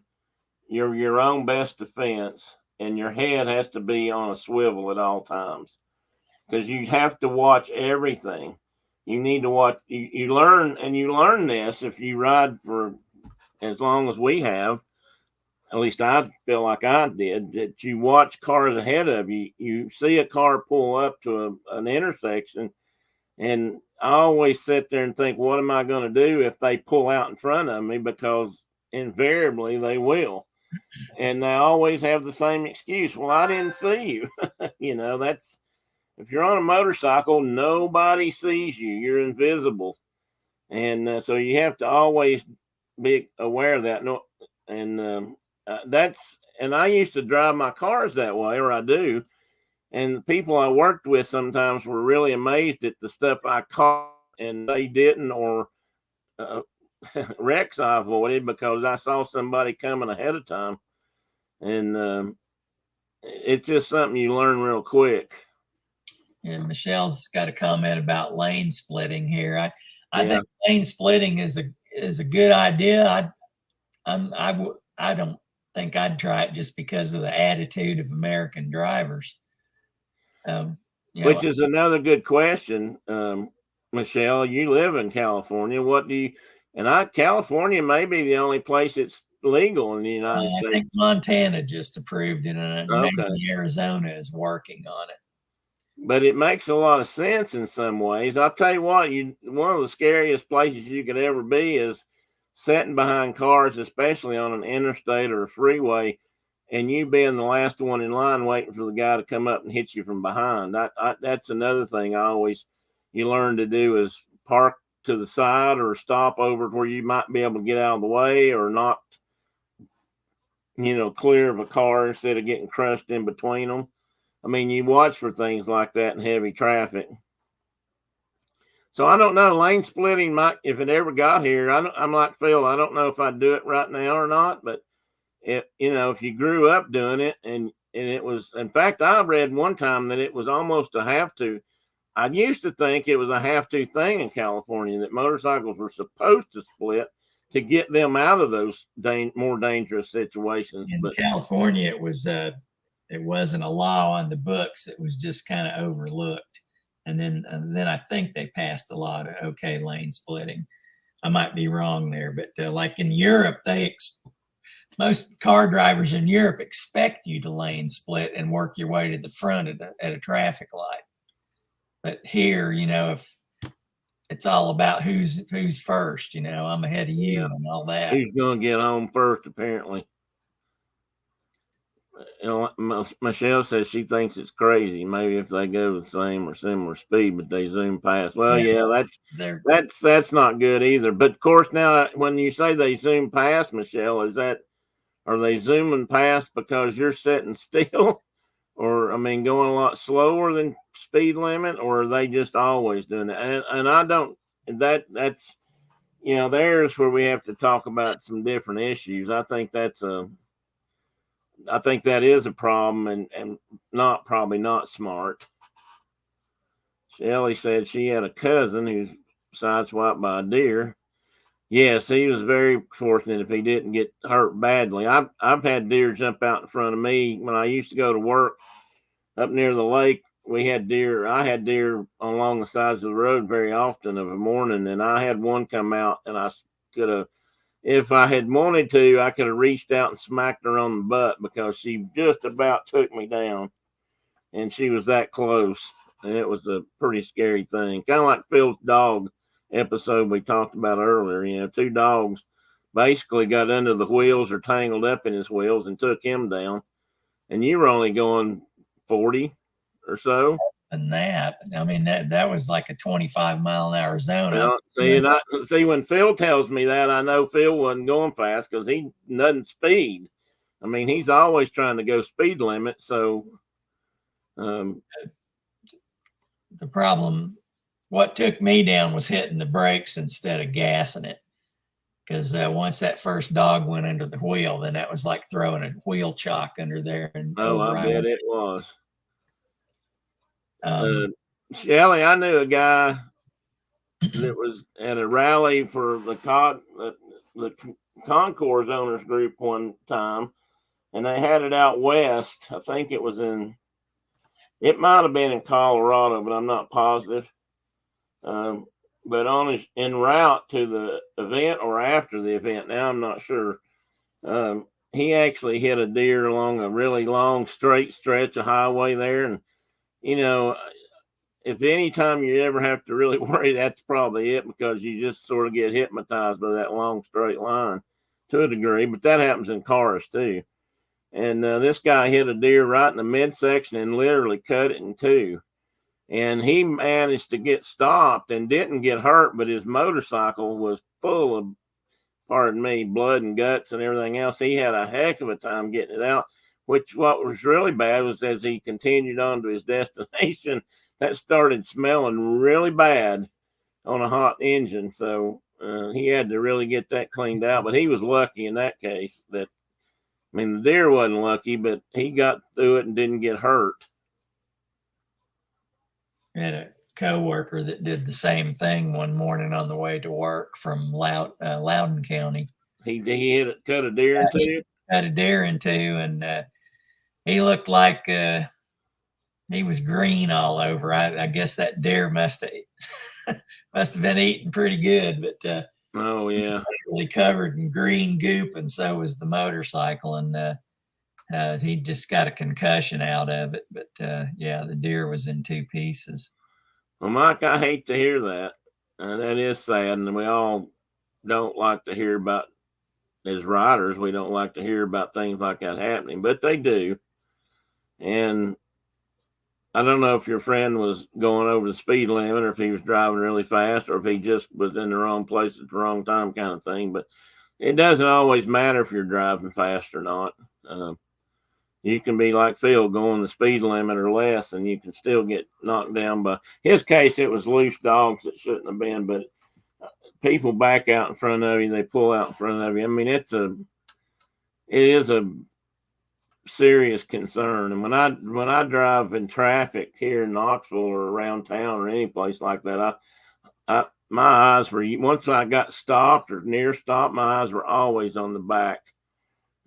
For that same reason, just to keep from getting hit from behind.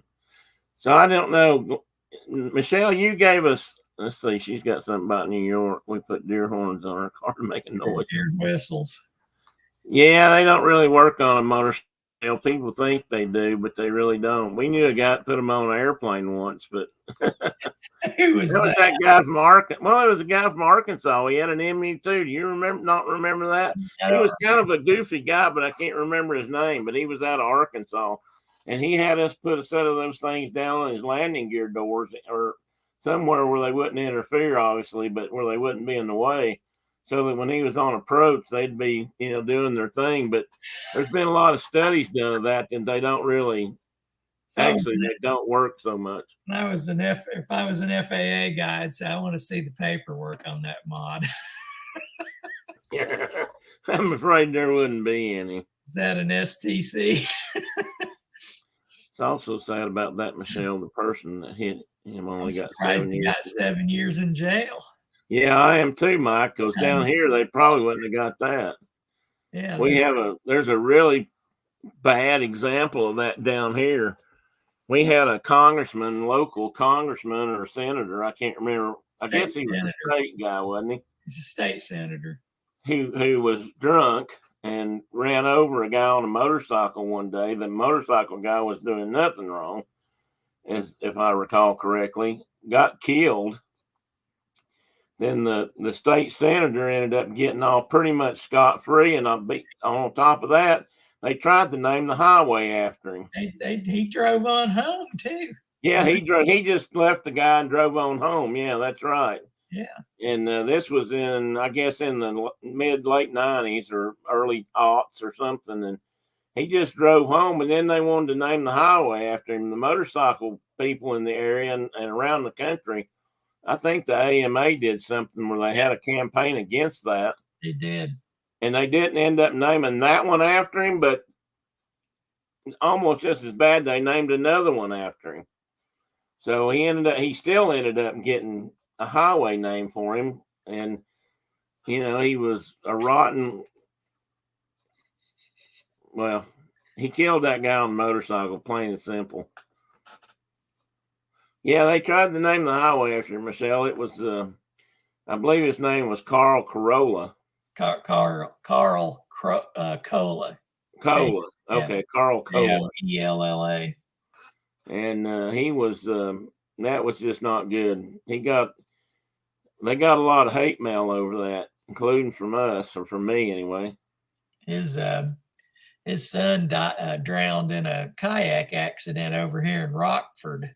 Oh, he got caught in that dam under. Yeah, and they named that bridge after the kid. Oh, well, that shows you what politics and money will do down here. Yeah. All right, Shelley, glad you got to come by. Appreciate you coming in. And yeah, glad to meet you, Shelley. Be careful with that power washer. And, I hope you get some good pictures this weekend. In the late 70s, Ian said his mom had a Porsche pull out in front of her. She hit his front axle and made sure the car got towed away. Well, that's good. Was she on a motorcycle, Ian? Did she ride too? Because that's also very cool.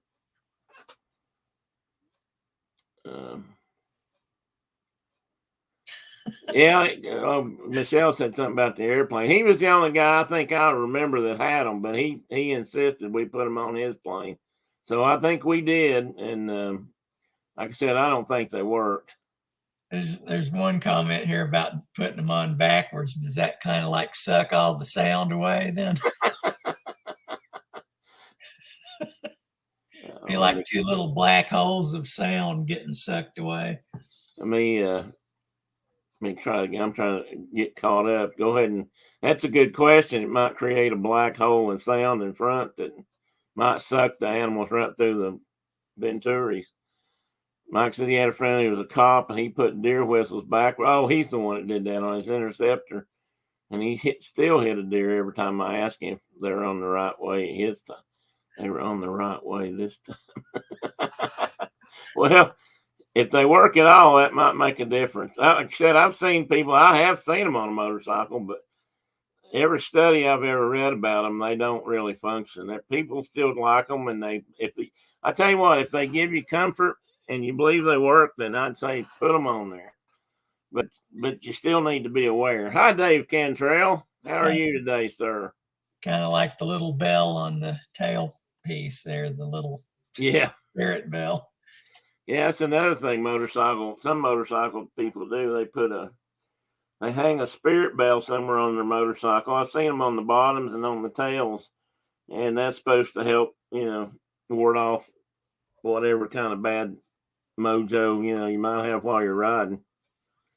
Basically, you got to treat everybody out there like they're trying to kill you. Well, you're absolutely right, but I think people should drive that way too, because I'm telling you, there's crazy people on the roads these days. Probably always were, but now there's more of them because there's more people driving. But you add that element of cell phones in there, and it's bad. I mean, it really is bad. We had, I know at work, we would get calls a lot while we were driving, and most of the time we'd pull over and take them. But we did finally make sure every truck we had some kind of a handless control, so we could freehand. What do they call that? Hands-free device. Hands-free device of some sort in our trucks and vehicles, so that at least we wouldn't have to do that. But and I did that a lot, and I used it a fair bit, I'll have to admit. But even talking sometimes can be distracting if you really get into a conversation, especially if it's something that's making you really mad. And I used to get some of those too. That's right. Your brain is a serial device, not a parallel device. Exactly. That doesn't surprise me. What, Mike? I'm not sure which one you're talking about. Hey, Francisco. Oh, never mind. You were already here. Crazy drivers are beyond ridiculous. Yes, they are. Tennessee still has a helmet law. Bucket helmets are not worth anything. They won't even hold your brains in if you crack your skull open. I hate them. I don't like them. I'm a helmet wearer from back when I started. I still believe in helmets. I've had people try to tell me that helmets, all they do is break your neck because they're too heavy, and I say bull crap. If that was the case, motorcycle racers wouldn't wear them.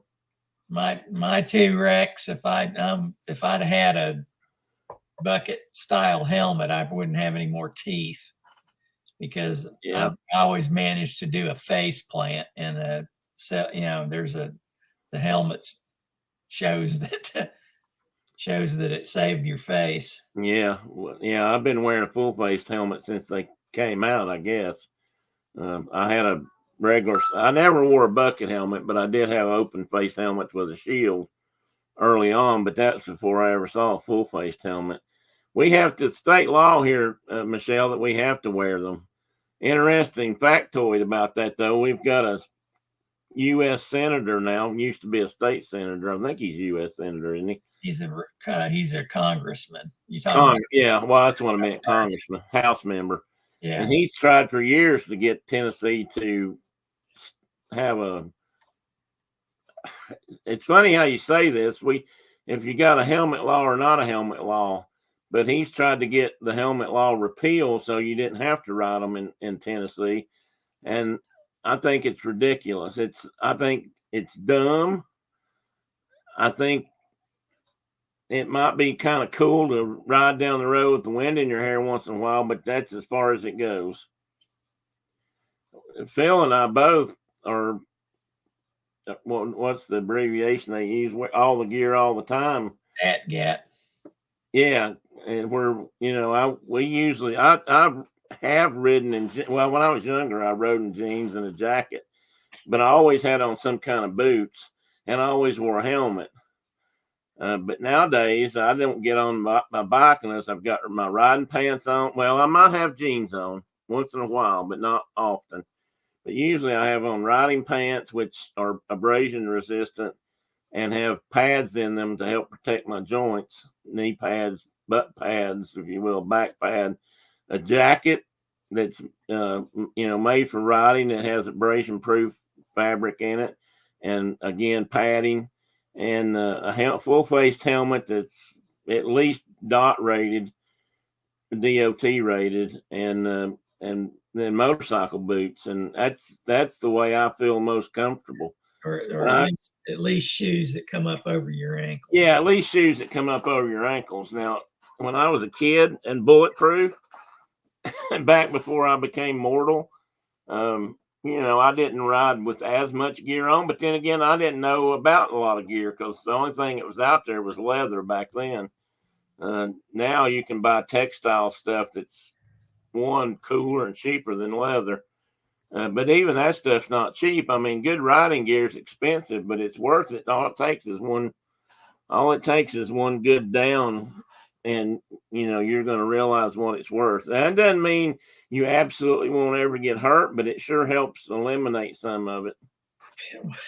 Road rage is up in your province. That's crazy, Mike. You guys surely don't have as many drivers as big cities down here do.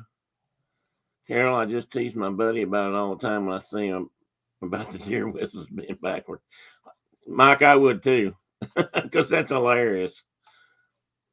That's what Michelle says. That's what she heard about the bucket helmets. I don't know. In California, do they have helmet laws now, or can you ride without? I was thinking you could ride without one out there. Yeah, there's no helmet law in California that I'm not even. Over the cautious, I always cringe when I see kids riding their bicycle to school with their helmet on the handlebars. Yeah, and we rode our bicycles without helmets or anything else most for our lives, and we survived, most of us. But sometimes it's a war I survived. I think a helmet probably would have helped. I don't even think they had bicycle helmets back then. Oh, they didn't, that I recall. I mean, if we make our kids wear helmets and pads, why not adults? Yeah, well, that's a good point, Kay. But I mean, that's why I wear them. I mean, I believe in them, and I will always do it as long as if I can ride again, anytime I ride. Carol has a coworker who used to text me when he saw my son ride by her house without a helmet. And the rat squad. Out. That's what's called the mama network right there. You ever figure that one out, Carol? And now I'm pretty sure they don't. I'm pretty sure it's wide open out there. In our province, you don't need to wear a helmet as long as you have a doctor's note to wear a helmet. You know where that comes from? Where that comes from. Sikhs got that passed, I think, because that turban's part of their culture. And I think they lobbied for that law change. Wow, that's interesting. I didn't know that. When we first started, when I lived in Florida, we had a helmet law, as far as I remember. When Phil and I started going to Daytona together in the late 90s, I believe they still had a helmet law. But they did, yeah. But then they changed that helmet law, and suddenly the death rate went up every time we'd go down there for bike week. I mean, they would keep track of that, how many accidents were had around town, because there'd be 100,000 or more bikes down there. And you'd have and there's alcohol being sold. So, there were some well lubricated motorcycle riders, unfortunately, and drivers, car drivers, cage drivers, as we like to say. But, once the helmets came off, the death rate went up.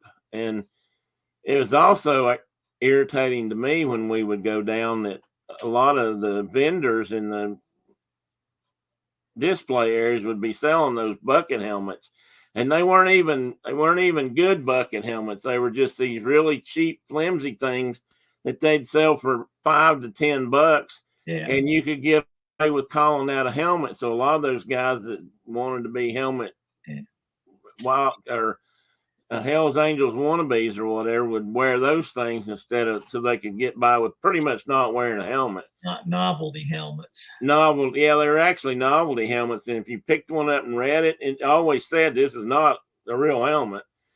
Then they caught people putting DOT stickers on them so that it made it look like it was a real helmet or an approved helmet. But they're terrible. I mean, they don't do anything. I said I don't even think they'd contain your brains if you cracked your head. It's a place to put all your dilly gaff stickers. Yeah. Yep, Tim eventually realized he was ratting him out and changed his route. Work on the uptake. I'll give him credit for being smart in that regard. I don't, I hope he didn't crack his head, but Casey and my brother gave me a motorcycle helmet when I was learning to ride my bike. That was way back in the set. Well, I didn't know you rode, Kay. That's interesting. But that's good. That's good that you did. I think South Carolina may be another state that doesn't require helmets, at least after 18. That's another thing they've started doing. A lot of states have passed laws where you don't have to wear a helmet if you're above a certain age. And I believe there's some states require you to have a documentation that you've got full medical coverage in your insurance too, because a lot of those guys were, there was a big rash of motorcycle crashes, no helmets in Kentucky, not wearing helmets in Kentucky, that were coming down into Tennessee and ended up being paid for by the Medicare and stuff down here. I talked to a doctor about that one. Take them to Vanderbilt. Mm-hmm. Exactly. And Tennessee was footing the bill for Kentucky's cracked heads. And, it was just, I don't know, if that was probably wasn't showing up on Kentucky's accident rate. I seem to remember something about, you have to have insurance thing, but I believe it got thrown out in court, because. Oh, that could be. So. I hate to say this, and I'm not trying to start a fight on here, guys, but the AMA, the American Motorcycle, got a whole lot in common with the NRA when it comes to stuff like that. That's one of the things that got thrown out on the gun stuff too, was having to post a bond up in Kentucky. Yeah. You had to post a bond to conceal carry, and then that got thrown out of court. So. That's exactly right, Michelle. That's about how they were made. Which reminded me of something else there. I saw something here. Oh, you were down in Daytona for Bike Week, Michelle, a couple of times or a few times. Wasn't that crazy? It was Bike Week in Daytona is an experience. You can see how insurance would deny a claim for somebody doing something stupid. Well, insurance companies are more out for themselves than they are for somebody else. I don't know how they did it with skydiving. I do think you had to have some kind of special waiver or clause or pay extra for that. It seems like I remember people who did it telling me that, but I'm not positive. Oh, your bicycle. I got you. Oh, you had the Evel Knievel bike. I remember those. Or was it the motorcycle that was Evel Knievel lookalike? I can remember those too. Well, I remember them advertising bicycles that were like Evel Knievel. That's right, Phil. That's where that came from, but doesn't do you much good if you're dead. No, it doesn't. asked what was the actor's name? Busby or Gary Busey. Busey. Gary Busey. He fell off his motorcycle being cool and cracked his head open on the curb. So did Ben Roethlisberger. Oh, did he? Yeah, the quarterback. Well, no wonder he's not any good at quarterback. Sorry, if you're a Pittsburgh fan. He lasted quite a few years. I think he just retired last season. I think so. Yeah, you do have a bike week. Yeah, there's one at Cherokee. And Myrtle Beach used to be a really big one. It still is. That's what I was thinking, Ian. I was thinking he may not have fully recovered from that one. I mean, you crack your head open, it's kind of hard to fix that usually. I saw a movie with his kid in it somewhere here the other day, and his kid looks just like him. Oh, really? Yeah. I mean, that's like, is that Gary Busey? And no, it's his kid. Well, have you ever seen, I don't know if you ever saw him, He looks like Boris Johnson. Oh, wow. Well, he does. Well, I don't disagree. Same hair and everything.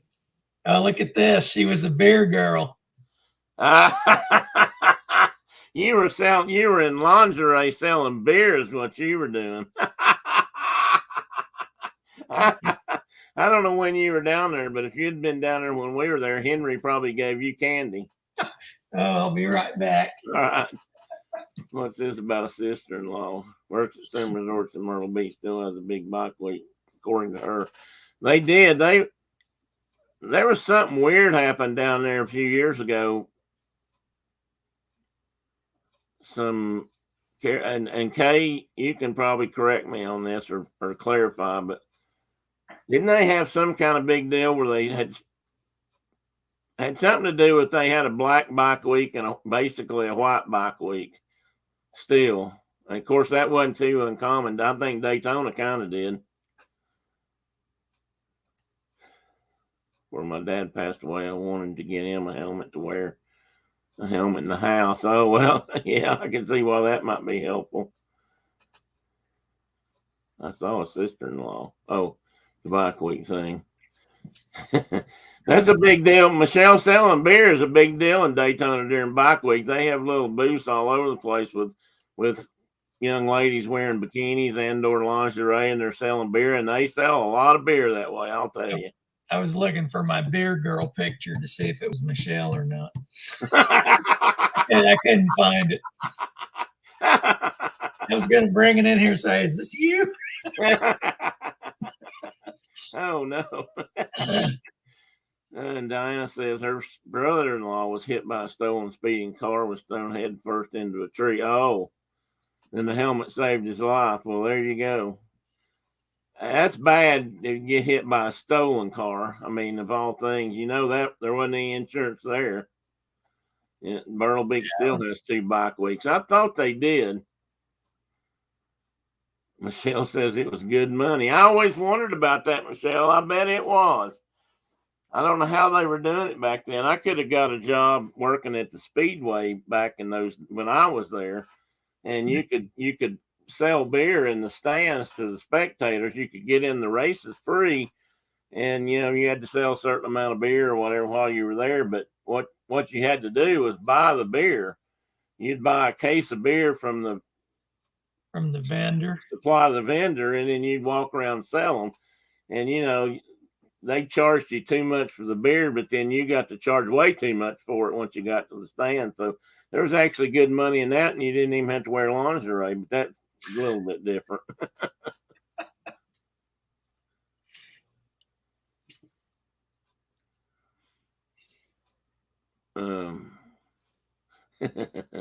You'll have to tell me more about that someday, Michelle. Oh, she worked at the Speedway too. Well, that's a good lick. That's a good gig if you can get it. I've always heard. She must know how to say the word no. She must have what? She must know how to say the word no. Yeah. She worked at the Speedway. Yeah, that's true. That's an inside joke, Michelle. Has nothing to do with. That's no sexual connotation whatsoever. We figure that here's the deal. If you go to Bike Week as a participant and you go to any of the events that have anything to do with the speedway, especially, there's always a grouchy old man standing there at a gate or a fence or a road somewhere to tell you no. And we figured they took them out and trained them before Bike Week, all about the proper way of saying no. Because I'm not sure we ever got a yes or a, yeah, you can go this way. It was always no, no. Yeah, just a bunch of old retired duffers in yellow jackets. Yeah, yeah. It was quite the thing. Well, we didn't talk about any airplane stuff today, but I don't have a squirrel counter in here, but I'd have to say we didn't really chase any squirrels today. And that's a reference to when I get off subject and go out. Michelle was even down on pit row. Yeah, she's got the full spectrum there. Someone even loaned me a fancy car to borrow and drive around town for which event, Michelle? Bike Week? Or was that to attract attention down to the the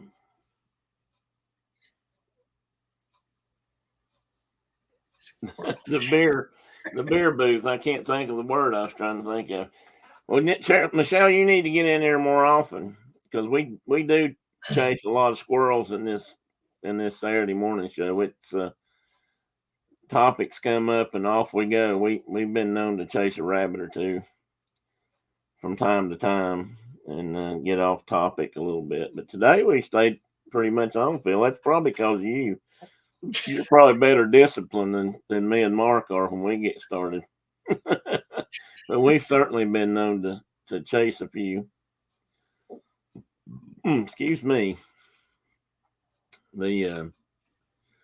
But maybe sometime we'll have to come back on. We can talk about airplane careers because that's a different world for some people to be in or be around.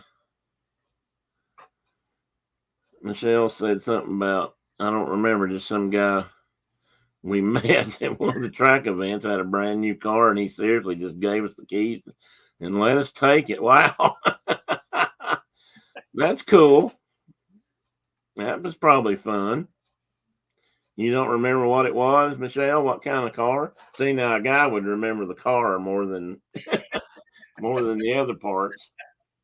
Yeah. We're just wired that way. No, Carol said no squirrels. We didn't even start talking about motorcycles for the first 35. Well, that didn't count, Carol. I was waiting for people to get here. But you can count that as squirrel chasing if you want to. We did. Teddy came on and said hi. And, we were just talking then. It's squirrel chasing, official squirrel chasing talk starts when we start seriously talking and get about, knee to thigh high in some topic, and then off we go after another one. Besides that, who designated you as the official timekeeper, Carol? Tina usually takes care of that. One day she said, I believe I've dad is 8 squirrels today so far.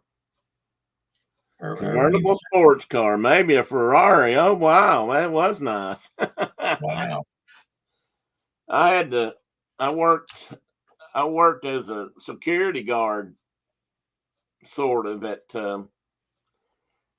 Riddle, Michelle, when I was there as a part-time job, which basically meant I had to walk around the school at night and punch a time clock to all these different places where I, had to go walk around and check. And they didn't arm us or anything. All we had was a big flashlight, a mag light about this long that I suppose we could have hit somebody with if we needed to, although we weren't really supposed to do that either.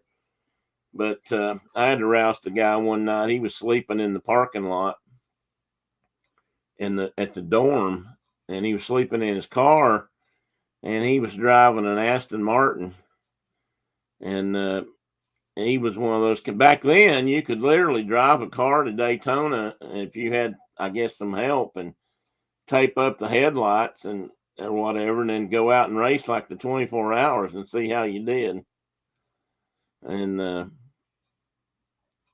at least that's what he said. But I mean, I knew guys that raced it kind of like that. And we had a teacher that raced the TR4 in the 24 hours. Phil, back in those days, you could do that kind of thing. But I let that guy stay there for the night. His car, he had way too cool a car for me to run him off. I couldn't. No way. That's the first Aston Martin I'd ever seen. There was no way I was gonna make him leave. Did you ask him if it had the ejector seat? I may have. We talked about it for a little while. I'm not sure. Thank you, Carol. I'm glad you accept the responsibility and get back in your lane. That's oh, I'm glad, Carol. I don't know what I'd do without you. Oh, Ian says a TR4. Wow, I had one too back then, Ian. My first car was a TR4. I paid $750 for it, and it needed a paint job, among other things. It was actually already getting kind of ragged by then, and it really wasn't that old. Well, it would have been in 72 or 3, and it was a 62, I believe.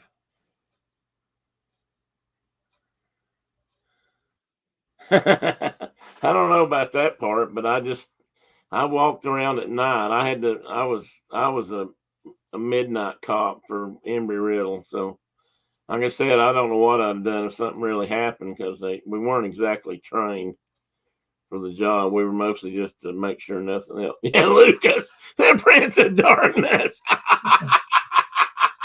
Oh, man. Okay, here's a guy that knows something about British cars or British bikes. You ever hear this? You know why the English drink warm beer, don't you, Ian? I'm gonna give him a chance to answer.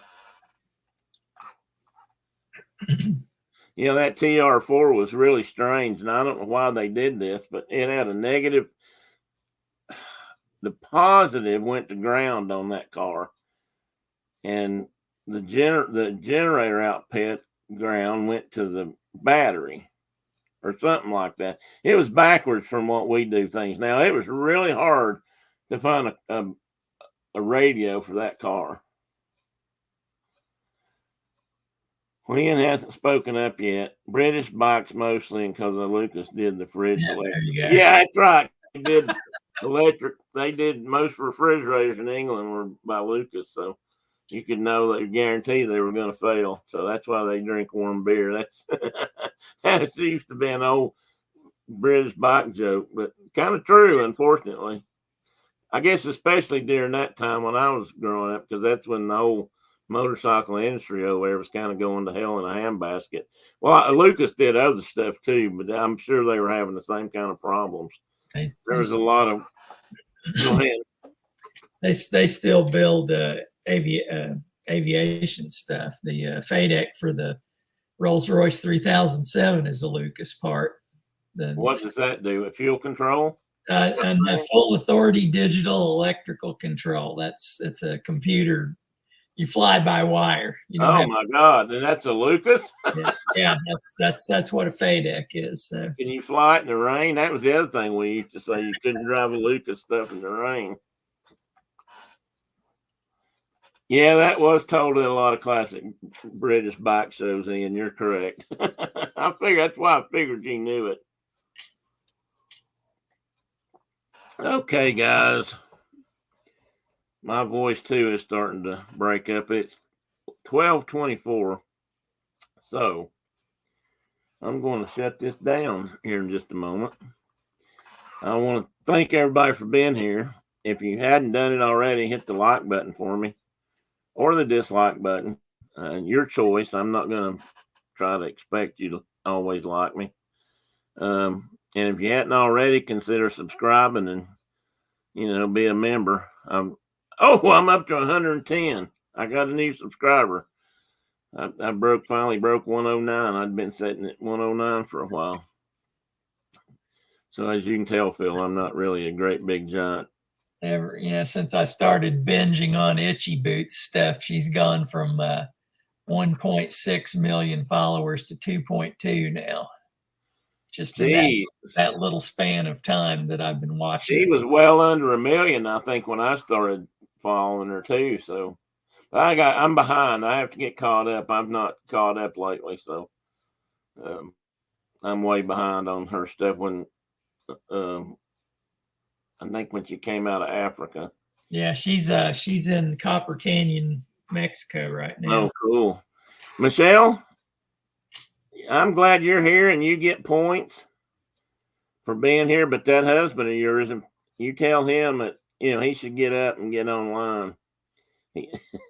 He's always telling me if I'd come on later, he'd get up and he'd get up and, come in the show. But then he wants me to cater to his West Coast sleep habits, but that's not happened yet. And I'm kidding, guys. It's a joke between me and him. But I'm glad you made it, Michelle. Thank you very much. I hope everybody's feeling okay out there today. And I don't know if you guys have any great plans. I didn't get to stay in. He's the late night. Yeah, he's the late night guy, but that don't mean I'm going to cut him any slack. I think he did a show a couple of nights ago at Umpteen Dark 30, and I forgot. I didn't see it until yesterday. But anyway, you guys take care. Thank you, Phil, for coming in. I appreciate you being a guest. My pleasure. You're welcome anytime. I still want to talk more motorcycle stuff from time to time. And we talk airplanes on this channel too sometimes. So, we might come in and talk about that. I think you'd be a good word authority on, just how complicated the airplane system can be as far as regulations and parts and that sort of thing. People don't realize just how much work there is in that kind of stuff. Yeah, the regulatory end of things is pretty complex. Yeah, it is. We may talk about that one day. Michelle or Ian says I'll wake up. Where did I miss that? He said something about he'd wake up and it says he streamed 30 minutes ago. Yeah, me too, Ian. I've woke up here at 5 o'clock in the morning and to go to the bathroom or something in the middle of the night, which it's an old man problem, but he's on. So I've got on and said hi to him. And his response usually was, well, hey, Tim, did you have to get up and go pee? Which is true. And it'll be, really early here, really late out there. I don't know. But see you guys later. Again, thanks to all. Phil, don't go yet. Okay. I'll talk to you offline for a minute. And thanks everybody. I really appreciate you. Love y'all and thanks for the support. And we'll see y'all again next week. If the good Lord's willing and the creek don't rise, we'll be back here again. Bye-bye.